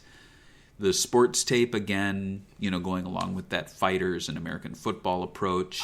I personally like Tails' look on this. I think it's the best one because of the gadgets. Like I said, it makes sense for his character. So he's my number one one that because he looks literally like classic, like Sonic Adventure Tails, literally, like even the proportions. He just has the goggles and the wrench and the backpack thing. But what's really interesting, and we'll go through all the characters here, is that again and again the design concept was, how do we show the character's personality traits physically? Yeah. Like, we know playing the Sonic games that Tails flies a biplane and he's an inventor. But if you don't know Tails and you just look at like a Tails render from the modern or even classic games, you would not get that at all until you see him inventing something. And so I don't know how I feel about it. I mean, it definitely makes the characters more accessible to people who don't know anything about Sonic. But I don't know how necessary it is to show physically that Knuckles is strong, because he's big. Oh, yeah. And they kind of do that in the Sonic movie coming out soon, where Knuckles is a little bigger, but he's not as buff as he is here. And, talking about Knuckles, again, he's larger, he's more muscular. Again, this is to emphasize his strength. He's the strong guy of the team. His gliding ability is completely absent. However, he does climb and he does dig. However, well, we'll get to that. But, his designs were with boxing gloves, in the original. Yeah. And here he needed to... I think especially with animation, he needed to gesture and point at things, and so it made a little sense to have a character with mittens all the time. Yeah. So I get that, the fingers. That makes sense. I don't really like the idea that they made him so tall and so much bigger. I get why they did it, but they could have done like a little more buff and shorter, but he's literally like the tallest character. Like in every art, he's towering over everyone, but yeah. Yeah, and then with Amy here, she was a pretty big change too. The idea with her design change was to make her a more capable character, and they wanted to emphasize her agile and graceful, abilities. I almost think she looks like a trapeze performer, like a circus performer, kind of. I do like some stuff of it, but like she always has these like dreamy eyes in Boom. I don't know why they had to do it. Like they're trying to make her capable, but she always looks like she's about to fall in love with you.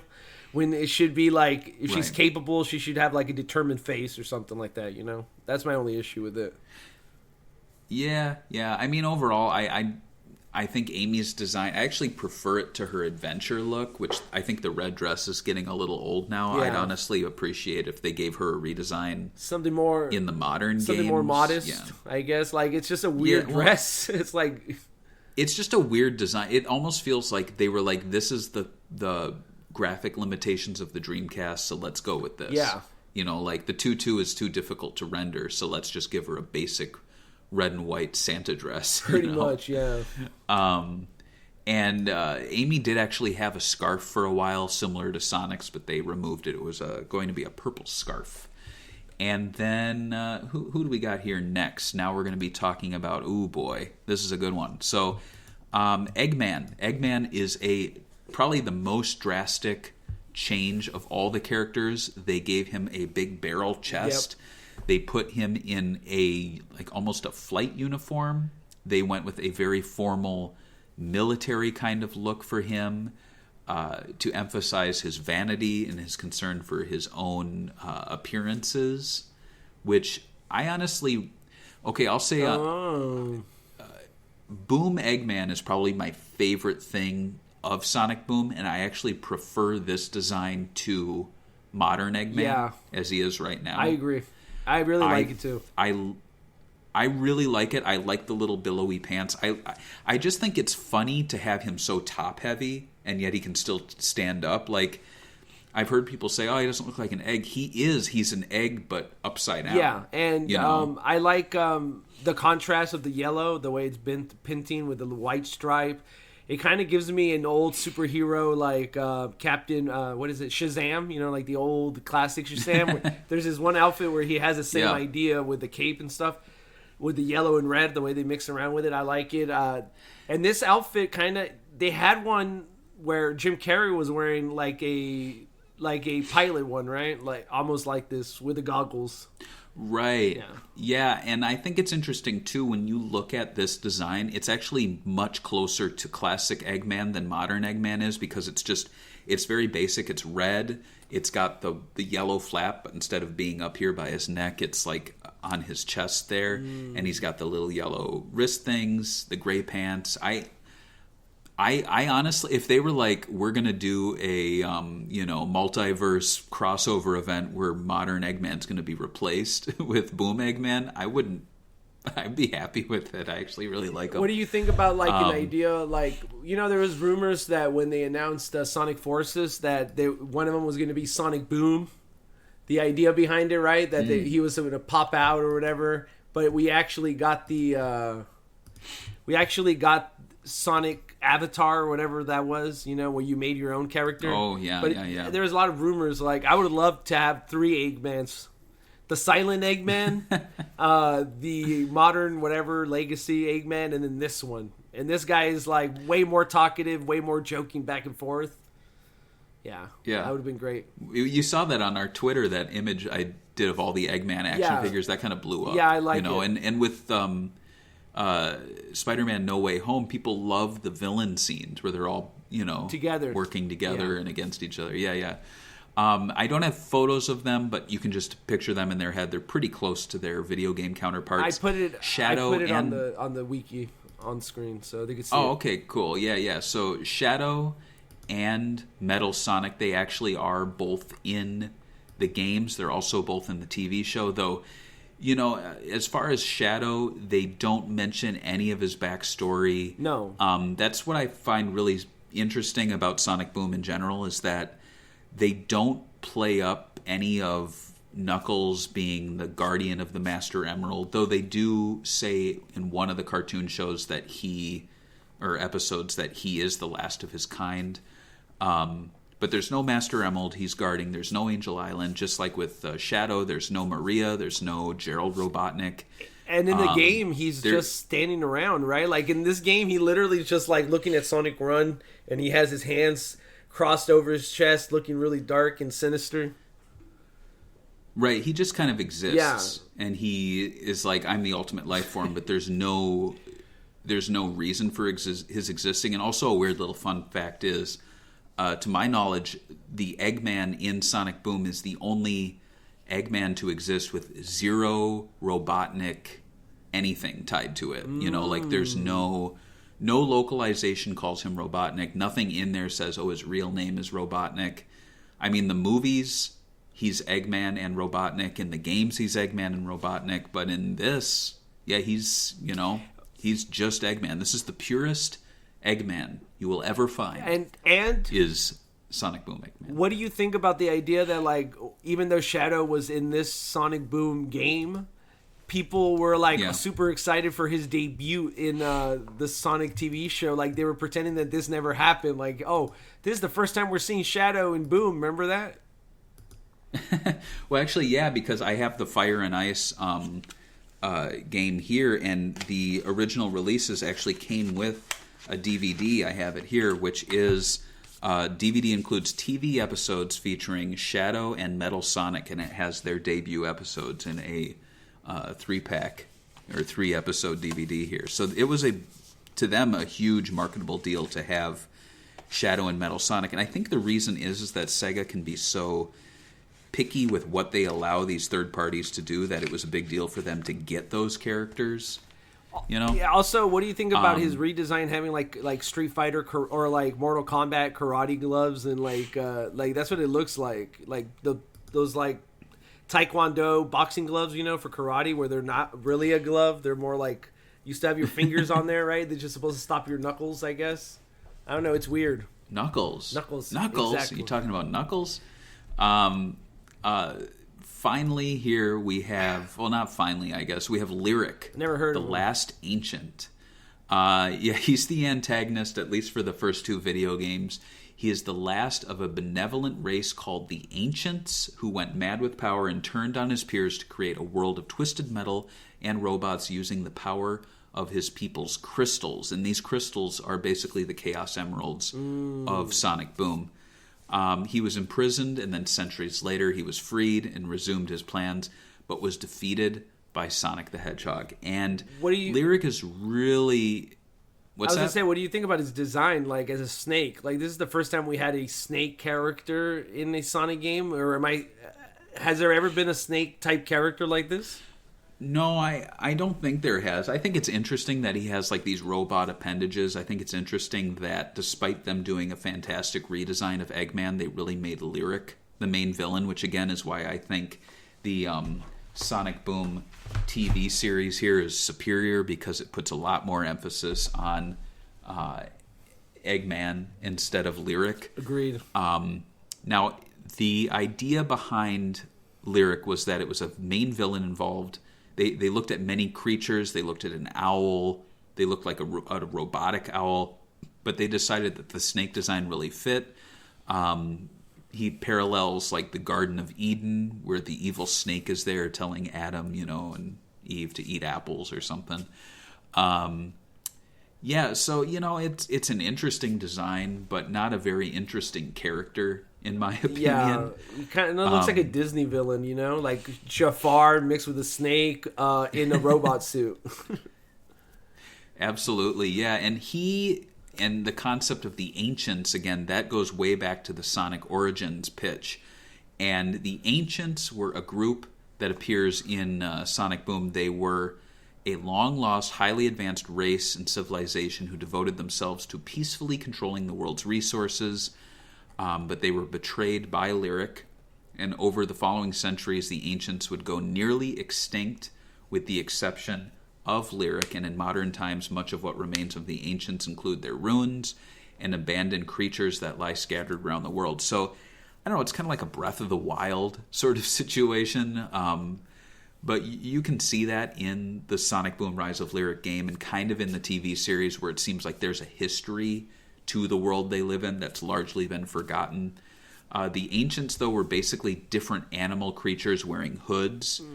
There's actually a pretty cool prequel comic that exists on the 3DS Shattered Crystal game that dives into it a little more. But, I mean, you could dive into the whole Ancients lore, but it pretty much comes down to it was an advanced race that died out.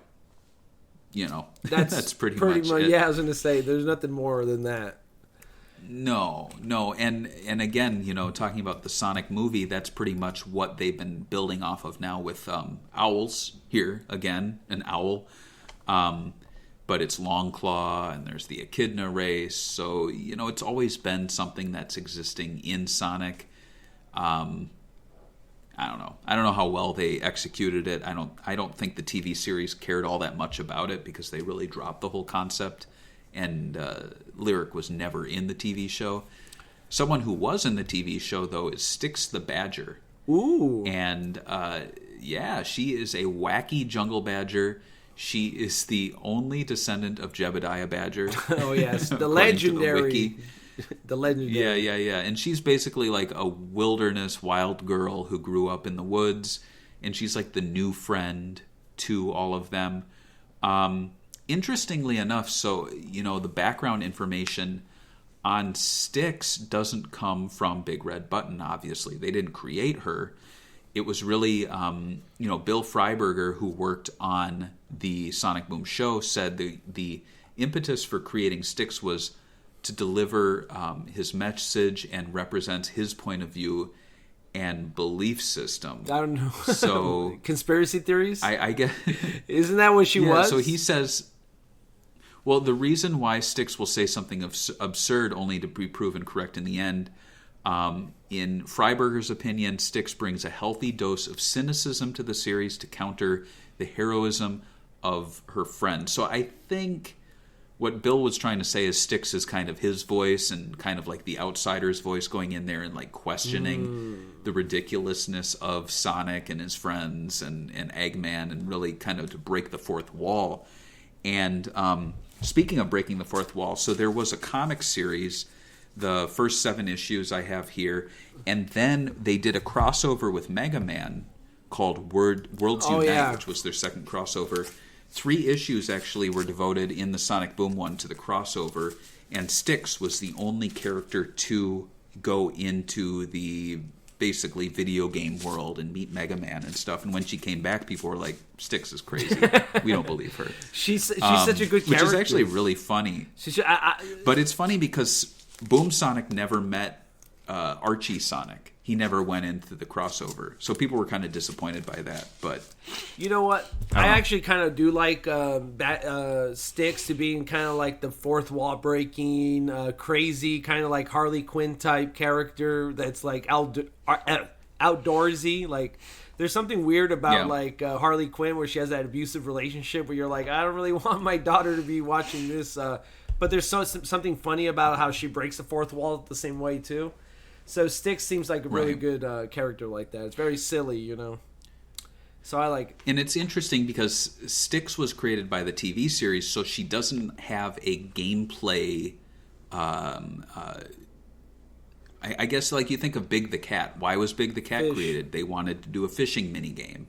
But why was Styx created? Well, it was for a narrative sense and a storytelling sense.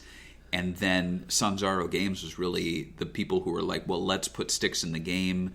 We'll use this boomerang, and that's her weapon on the show, so we'll use that as a gimmick. It's interesting how Styx is the only really main character to come about from the TV show and then work backwards into how do we gamify her. And in Rise of Lyric, she's just an NPC. She just kind of is standing there. Nothing interesting about her. It's a shame because I actually think she's a pretty interesting character. She was voiced by Nika Futterman, who played Asajj Ventress on Star Wars The Clone Wars, who is a completely different character. Yeah. She's like, the Jedi, we must kill them, you know. Yeah. And she's elusive, too. I've tried to get interviews with her, but I can't. I'm going to Star Wars Celebration, so maybe I'll track her down and get... Do you talk about Styx with me? All right. And as we close out, we're going to go through the plot, talk a little bit about the gameplay. Sonic, Tails, Knuckles, and Amy are pursuing Eggman until they encounter an ancient tomb with carvings of Sonic and Tails on the entrance. Sonic is stopped twice by Amy by opening the door, but Metal Sonic ambushes the group. Sonic opens the door, and the group escape, and inside they encounter an imprisoned but powerful snake named Lyric the Ancient. Lyric actually recognizes Sonic from events that have not yet transpired in the game, but transpired thousands of years ago. Yeah, that was weird. But Tails deactivates and shackles and turns them into beams called Enter Beams for the group to use. So this is the debut of those whips they have. That's where that came from. They meet the character Cliff, who's the guy that Azuka said cannot be an inventor. And they discover that Lyric actually planned to power an army of war robots with the Chaos Crystals to create a world of twisted metal and robots, but was imprisoned by the Ancients when they discovered his plan. At an abandoned research facility, they meet MAIA, a robot who rebelled against Lyric, who assists them by creating a portal, allowing Sonic and Tails to go 1,000 years back in time to retrieve a map showing the location of the crystals. Sonic and Tails are attacked by Shadow, but they defeat him, enter the portal, and successfully retrieve the map from inside Lyric's facility and trap him inside for future imprisonment by the Ancients.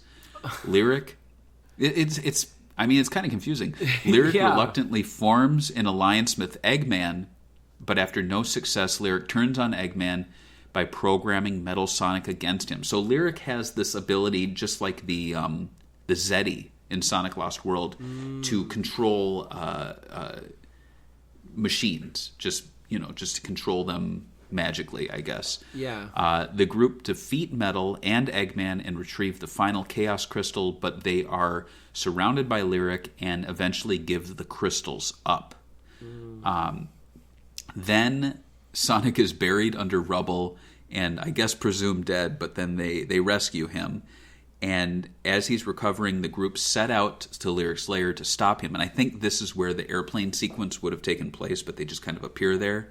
There is a final battle where Lyric reprograms the inner beams to ensnare the group, but before he can take advantage of the situation, Eggman appears, saving them all from Lyric.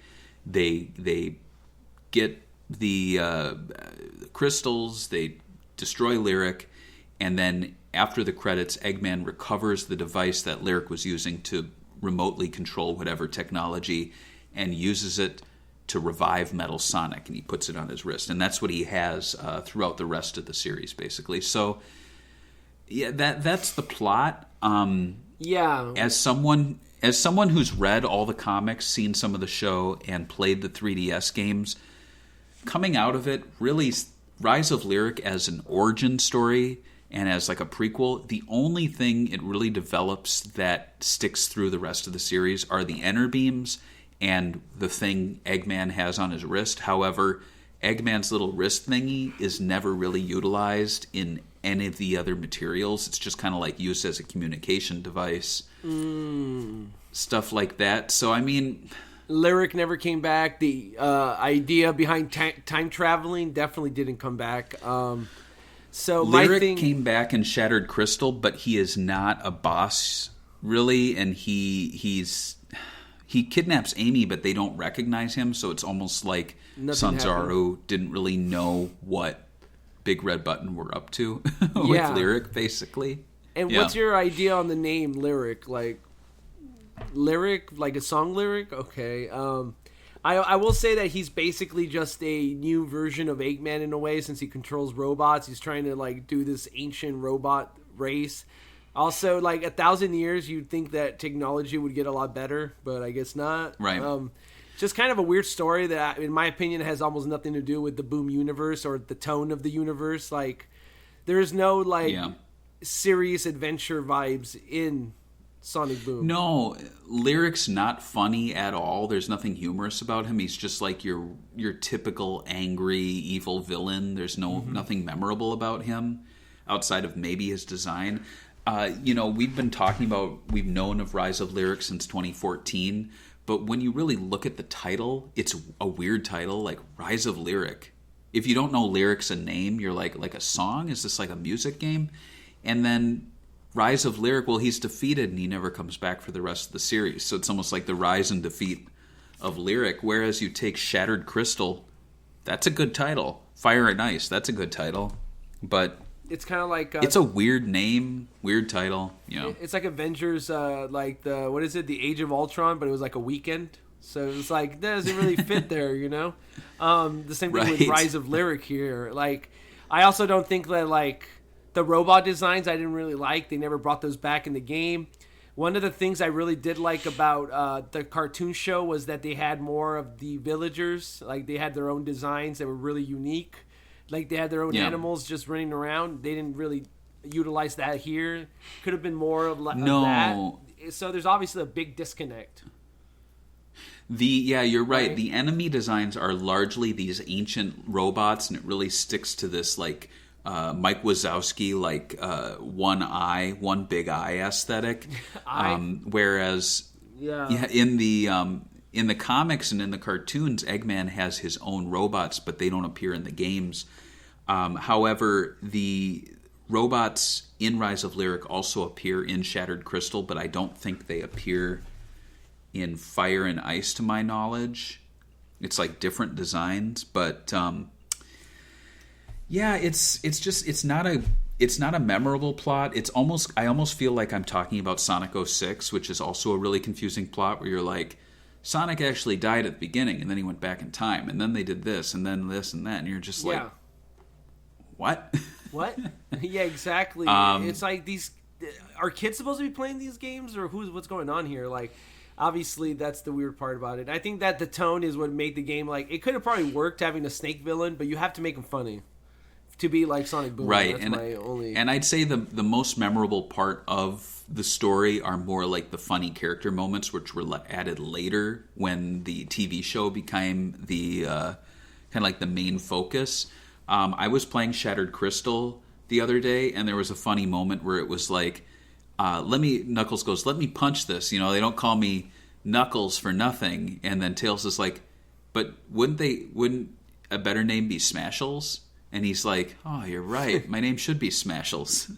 And then later, Tails calls Knuckles Smashles again. And I was like, that was kind of funny. I don't know. Yeah, I like those kind of moments. Very quick note, the music in the game is done by Richard Jacques, who did the music for Sonic R. He also did some music for Jet Set Radio. And he also did music for the other 2 Sonic Boom games. What are your thoughts on the soundtrack? Do you remember any of the soundtrack? No, I don't. And I never heard anyone talking about the soundtrack. It's funny because Jock was also like did remixes to some of my favorite like Outrun 2 tracks. So like it's kind of a weird thing that he kind of like, he was working with Sega a lot in the mid 2000s. So it was kind of weird that he kind of fell off in the last like 15 years or 10 years from working with Sega. So this is probably like a rare treat for older fans that like his music. Personally, on this game, I didn't notice any track that was like super memorable. If I remember correctly, there was a few tracks that were reused a lot throughout the game. It might be this one. So go on. It's kind of like just typical adventure music. It fits the game, but nothing really stands out. Now, in Shattered Crystal, there are some where you're like, "Oh, this is more Sonic-y." It's got like a housey kind of vibe to it. But yeah, it's not a bad soundtrack. He's done music before, like I think Headhunter he did. Yes. And that again is not super memorable, but it suits the game. Like in this one, like what's the Sonic Boom theme? Like dun dun dun dun dun dun dun dun dun dun dun dun. Yeah. You know, like cool. Okay. Sonic Boom Rise of Lyric, of course, it's been dissected and analyzed by Sonic fans for years. Heck, this podcast is feeling like it's going on for years. Yeah, it's true. But when it comes down to it, the game is pretty much your basic licensed action platformer with multiple characters to switch between. Really, in my opinion, and my opinion is fact, Rise of Lyric, it's really no different from like the Simpsons game or a watered-down Jak and Daxter, which director Bob Raffay worked on.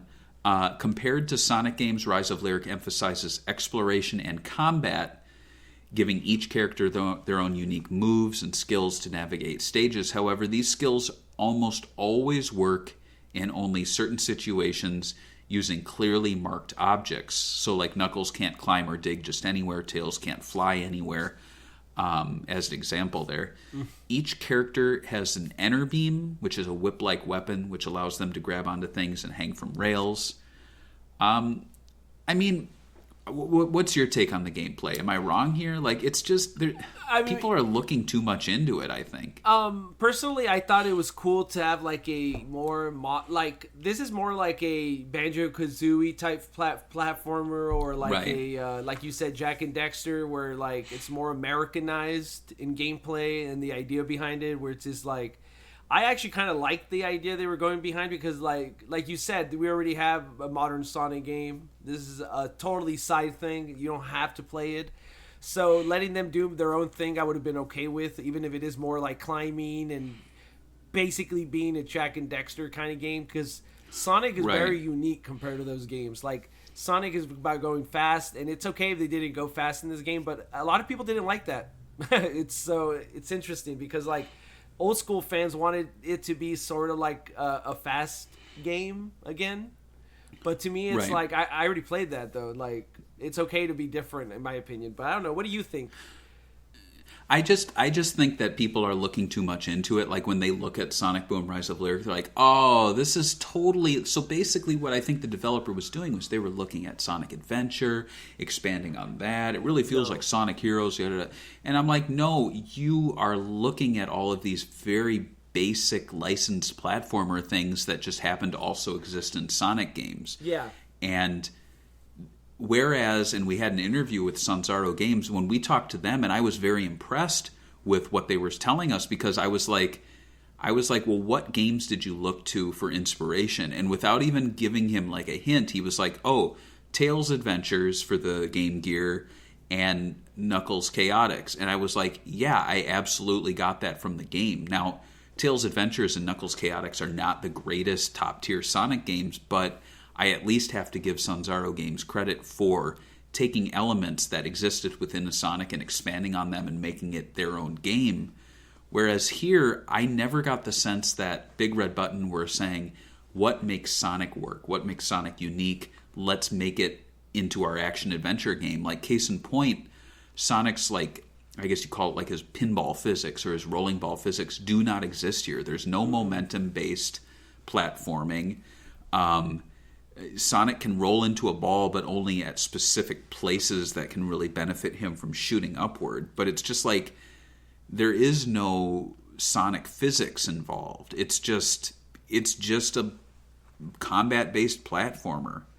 Yeah, and I think the things they did add that were Sonic-ish were forced by Sonic Team, like you said in the notes, and you could totally tell when you play the game. Like the little on-rail running sections are so like badly done that it's like they shouldn't even been in the game. Like, it doesn't make any sense. It's like they're trying to like they added them last minute, and they could have just stuck with what they were working on at that point, in my opinion. But right, exactly. And for me, the highlight of the game is probably like the main map, where you can just run around and explore, talk to characters, do a little bit light. Might have, What's that? Which Frontier might have more of, So to be interesting. Exactly. And so I would say, like, I am a huge fan of Sonic Adventure and Unleashed's like hub worlds. So I really like this aspect to Rise of Lyric. If I'm looking at any positives, Sonic Frontiers, like you mentioned, it promises to basically be all open world exploration. What was your takeaway from like the main map in Rise of Lyric? Do you agree with me there? Like, it was probably one of the better parts. Yeah, because it kind of felt like, I mean, if they went all the way in and they had maybe a year more of like adding the actual characters from the show, it would have been really cool to like go through the beach area and do all this other stuff. And have all these like a living world, I guess, of characters, because that's something that's always missing in Sonic games. Like Sonic Adventure tried to do it right, and so has Unleashed, I guess. But it's always been like never that like they're animals. Like, that's pretty unique. So they could have that would have been more interesting on that. But yeah, the open world was the most interesting bit of it, and we're gonna get it again, hopefully. Absolutely, yeah. So there were the adventure levels too. There were boss fights, and then there were the speed levels, like we talked about. Now, I experienced the speed levels during the demo at New York, and it was janky, and I knew something was up. You use the enter beam, you grab onto a rail, and then the camera like goes crazy with you, and you're like, "What am I freely moving? Oh, I kind of can move left and right. This is weird. Oh, I'm hitting a spike. Oh, I'm not falling. Oh, I just lost some ring. What the hell's going on?" Like it's very badly implemented. It's very clear that it happened late in the process. Yeah, it's not good. It's probably the weakest part of the game, and it's the most broken part of the game. For sure. Yeah. The game also takes a cue from Shadow the Hedgehog. It has an assortment of weapons, from a handgun like trumpet to a literal handgun that shoots fists, and even water balloons. Did you try the weapons at all in this game? I don't remember. I did the review for it, but I don't remember. I do remember no, I don't remember using them. I mean, outside of right now we're playing the water map where you guys are in this like weird ship. I do remember those little bits. They were like shoot 'em up levels, and I thought that was pretty cool. But yeah, I don't know. Do you really think of gadgets when you think of a Sonic game? That's the thing. Yeah, it's an element that was in the game, but they didn't really play it up all that much. They should have probably, right?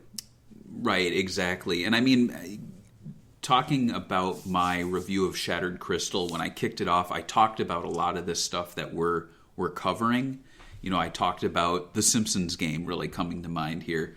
I talked about how disconnected the game felt from all the other elements of the series. I noted that Orbot and Cubot were not in Rise of Lyric. Just like a lot of things were missing in this, and it made no sense. I don't know. And, upon release of this game, of course, there were the various bugs, frame rate issues, things like that. A patch actually released in January 2015, but it didn't really fix anything outside of the Knuckles infinite jump glitch, which I've never tried, but I've watched videos of. It's pretty funny. It's crazy. Yeah, there's frame rate issues. It's said to have improved, as well as lighting and shadows, but even then, the shadows don't look all that great. No. And I'm not talking about Shadow the Hedgehog.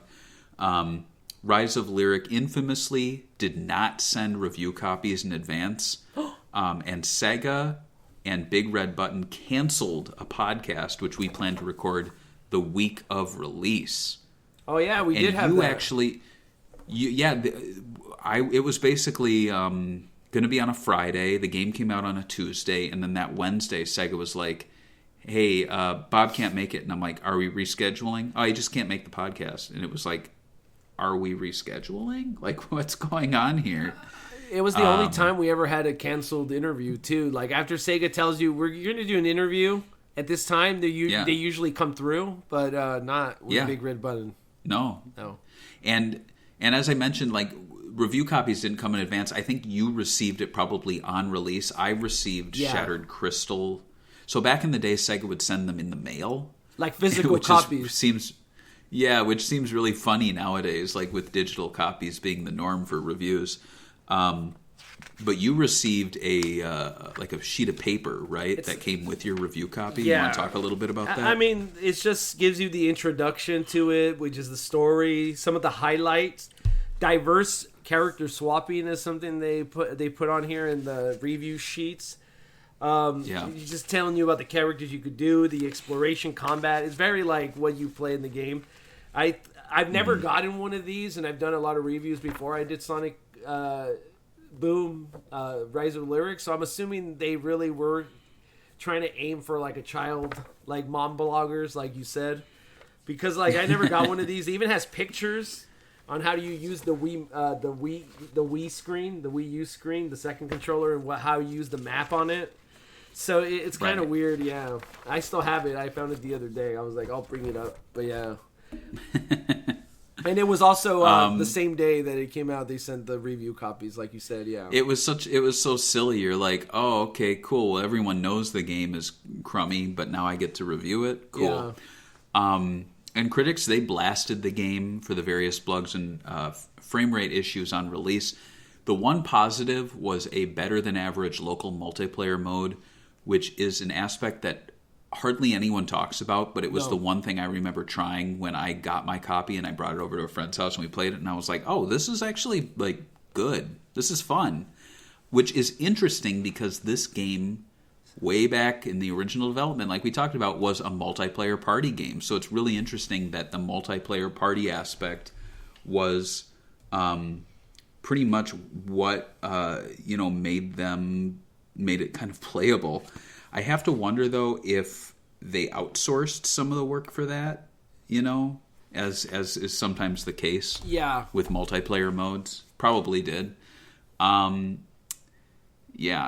check that out if you are looking to play the game. Try the multiplayer mode. It's a cool mode that most players skip over, but it's not enough to save a game that ended up being the lowest reviewed Sonic game ever. Sales-wise, the game did not do well either. It sold a total of, and this is funny, 490,000 copies, which is a figure including Shattered Crystal sales, so it was a lot lower if Sega was using a 3DS game to kind of sweeten the numbers, which is really funny. And how do you... That's like saying... Yeah. How do you feel about that? Like Sega of America really did put a lot of money, effort, rebranding... hype behind these games, and then they released not even 1 million copies sold. It's pathetic. I mean, Sonic Heroes sold an insane amount. Sonic 06 sold an insane amount. Yep. The game actually did see a Japanese release. It was retitled Sonic Toon Ancient Treasure, and we have the trailer here if you want to. Oh, yeah. We can check that out. We don't have to watch the whole thing. It's 2 minutes long, and it's a Japanese guy yelling at you. I love it. Wow. Sonic Toon! Sonic? Wow, they can't believe it. It's on Wii U. They're really showing, like, the speed stuff. Right? Yeah. Which is the weakest aspect. Yeah. Poor Japanese people, man. These guys really trying to sell it, though. Definitely. Oh, Tails? Knuckles? I wonder what Japanese players thought of this. You think there's a lot of Japanese players that are fanboys of this? Possibly. Beam. Alright, let's pause it. Alright, yeah. Alright, they're showing the inner beam a lot. Like, it's the next big thing, you know? Huge amount. Yeah. So, as we close up this show, I do want to do one little bit here. So, Sonic the Hedgehog 2006 is often pointed at being the worst Sonic game ever, but Rise of Lyric also has its haters. So let's settle it right now. Which game is worse, Sonic 2006 or Rise of Lyric, and why? So you make your choice, I'll make my choice. All right, Sonic 2006, because it was supposed to be a reboot of the mainline Sonic games. It was developed by Sonic Team. The loading's terrible. The characters are terrible. The look of the generic NPCs are even more terrible than this. This game actually had some level design that was like, even though it was like Ratchet and Clank or whatever, it was still a little interesting in a way. It was a side game for a TV show, so it wasn't a bigger deal for me. Like you said, it was licensed like a Simpsons game. Like when we talk about the Simpsons game, we know they're not the greatest games. They're not top tier, but when you make a Sonic Team game and a new entry to Sonic the Sonic franchise, you expect it to be a little bit higher than Rise of Lyrics. So that's why I think Sonic 2006 is worse. And it had terrible loading. Did you mention the loading? Yeah. Yeah, I 100% agree with you. Sonic 2006, in my opinion, is the worst game because, as you mentioned, it was a main series game from Sonic Team, and the fact that they couldn't put out a great game, the game that is in their title, says so much more than Big Red Button, fumbling a game that, to their credit, was not meant to be on Wii U, and they had to cut corners. Yeah. I would also agree that Sonic 2006 was meant to be a reboot of the franchise. They had hoped to make Sonic the Hedgehog 2, Sonic the Hedgehog 3. They wanted to keep these designs. They wanted this to be the new direction for Sonic. And anyone saying otherwise is, lying. Like, Sonic Unleashed was basically a reboot, which is so funny. Whereas with Rise of Lyric, despite the terrible reception, Sonic Boom as a brand kind of persevered. So there was a comic book that came out actually before it was the first thing to actually physically release to anyone. So issue 1 came out before the game and the TV show. It ran for 11 issues. But what's funny is, and I have the issues here, issue 1, 2, 3, they all say based on the hit video game and TV series. And then by issue, when did they drop it? They basically removed it from issue 11 where it just says based on the hit TV series. Yeah, so even they knew. So it's kind of interesting that even though the series kind of kicked off with this game that really became the worst aspect to it, all the other aspects really did reasonably well and just decided to forget the video game. There was a toy line that had some fun vehicles and figures. It actually had a Eggman mobile, which is like one of the only times it was made as a toy. There was also a Tails Tornado. Sanzaru was able to release a second 3DS game called Fire and Ice, which was demoed at Sonic's 25th anniversary event. Yeah. Which basically allowed Sonic Boom to exist during the 25th anniversary, and we got some marketing materials of 3 Sonics, which was pretty cool. Oh, yeah. The TV series, that was cool. I like that. That's what I think got people thinking that Forces was going to be all three of them, which it wasn't. No, it wasn't. But they were still promoting Boom at the time, for sure. Right, exactly. And then the TV series, it ran for 2 seasons, and it had a sizable fan base. Even to this day, people share clips and, joke about it.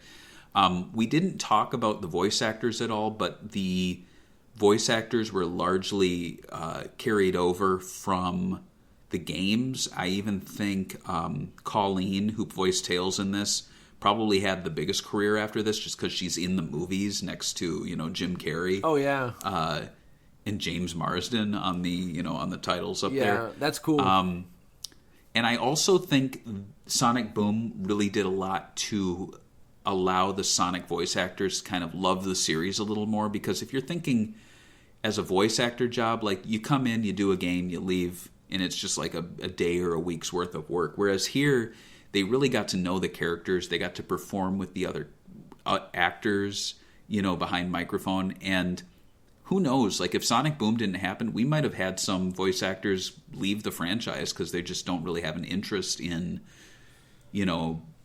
having their contract extended. I don't know. I mean, Roger Craig Smith, for example, has probably done more voice work as Sonic thanks to this series. Oh, yeah. The brand itself has lasted quite a long time. Sonic Boom releasing new material went from November 2014 to November 2017. However, one could argue that the Sonic Boom brand officially ended this month in March 2022, if you count the final home video release of the complete series set. Because I think after this, we're not going to see any more Sonic Boom merchandise coming out. So what are your overall thoughts on the Sonic Boom brand? What do you think it could have done better? And do you think the 3, or I guess you could argue 7.5 year lifespan is enough for the franchise? Do you think it was a failure? No, I think there was a lot of cool aspects about it, like a new way of seeing. They kind of made Sonic and the voice actors show that they could do this new comedic kind of like jib-jabbing. They kind of felt like they were doing like what do they call improv, and it actually kind of worked a lot better than you would think. And I think they might be using that for the future, because I know we're getting new writers and stuff. I think they might take it to a new direction, maybe blend some of this comedic style. And I think Boom will live in that aspect in the legacy Sonic, I guess let's call them. And absolutely, by infusing all of it, I think Sega should also not be too scared of using alternative outfits in video games. That's one of my favorite things of like animes. You know how you have these like characters that always wear like Goku, the gi, and then all of a sudden you have this promo art where he's just dressed in this weird cap and he's riding a bike. I love that. I hope they do that with Sonic more in the future, where you could like have him wearing a coat or anything, just separate. I hope I like that. So yeah, that's about it. I'll have to think. I think they lasted just fine. I don't think we need another Sonic. And we also have Sonic Prime coming up, so that's going to be interesting to see if they take anything from Sonic Boom TV show, like the comedy. Absolutely. So yeah, what do you think to close it up? I think Sonic Boom, I don't think it was a failure. I think it ran its course. I don't think they planned for it to go on and on and on. I don't think we would have been seeing 3, 4, 5 seasons, another 5 games. Like, this is pretty much the lifespan of these sorts of things. And I think Sega themselves were just moving into other territories. I don't think Sonic Boom would have existed alongside the Sonic movie, which was, kind of in development as this was wrapping up pretty much. So all in all, we're going to come back to Sonic Boom. We'll talk about the show, the 3DS games, the comic. But this is really like the big discussion of Sonic Boom. And I like it. I like it for what it is. I love the TV show. I think the comics are cool. And I've actually really enjoyed playing Shattered Crystal again, going back into it and revisiting that. We have Patreon memories before we wrap things up. So if you support us on Patreon at any level, we will read your memories at the end. And on this episode, we have Daniel Andres, who says, "Oh my God, all I have for this game are unpleasant memories. I have never ever bothered to own it. and I'm not sure that it will ever change or not. However, the only real memory of this game that I have is that I played its demo back in 2015, and yeah, it was pretty awful.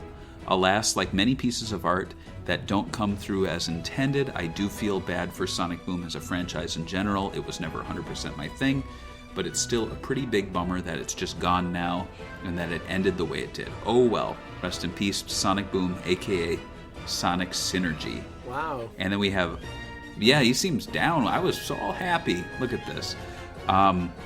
Bobbert Castaneda says Sonic Boom Rise of Lyric is definitely one of the top 5 worst Sonic games in my opinion. Yeah.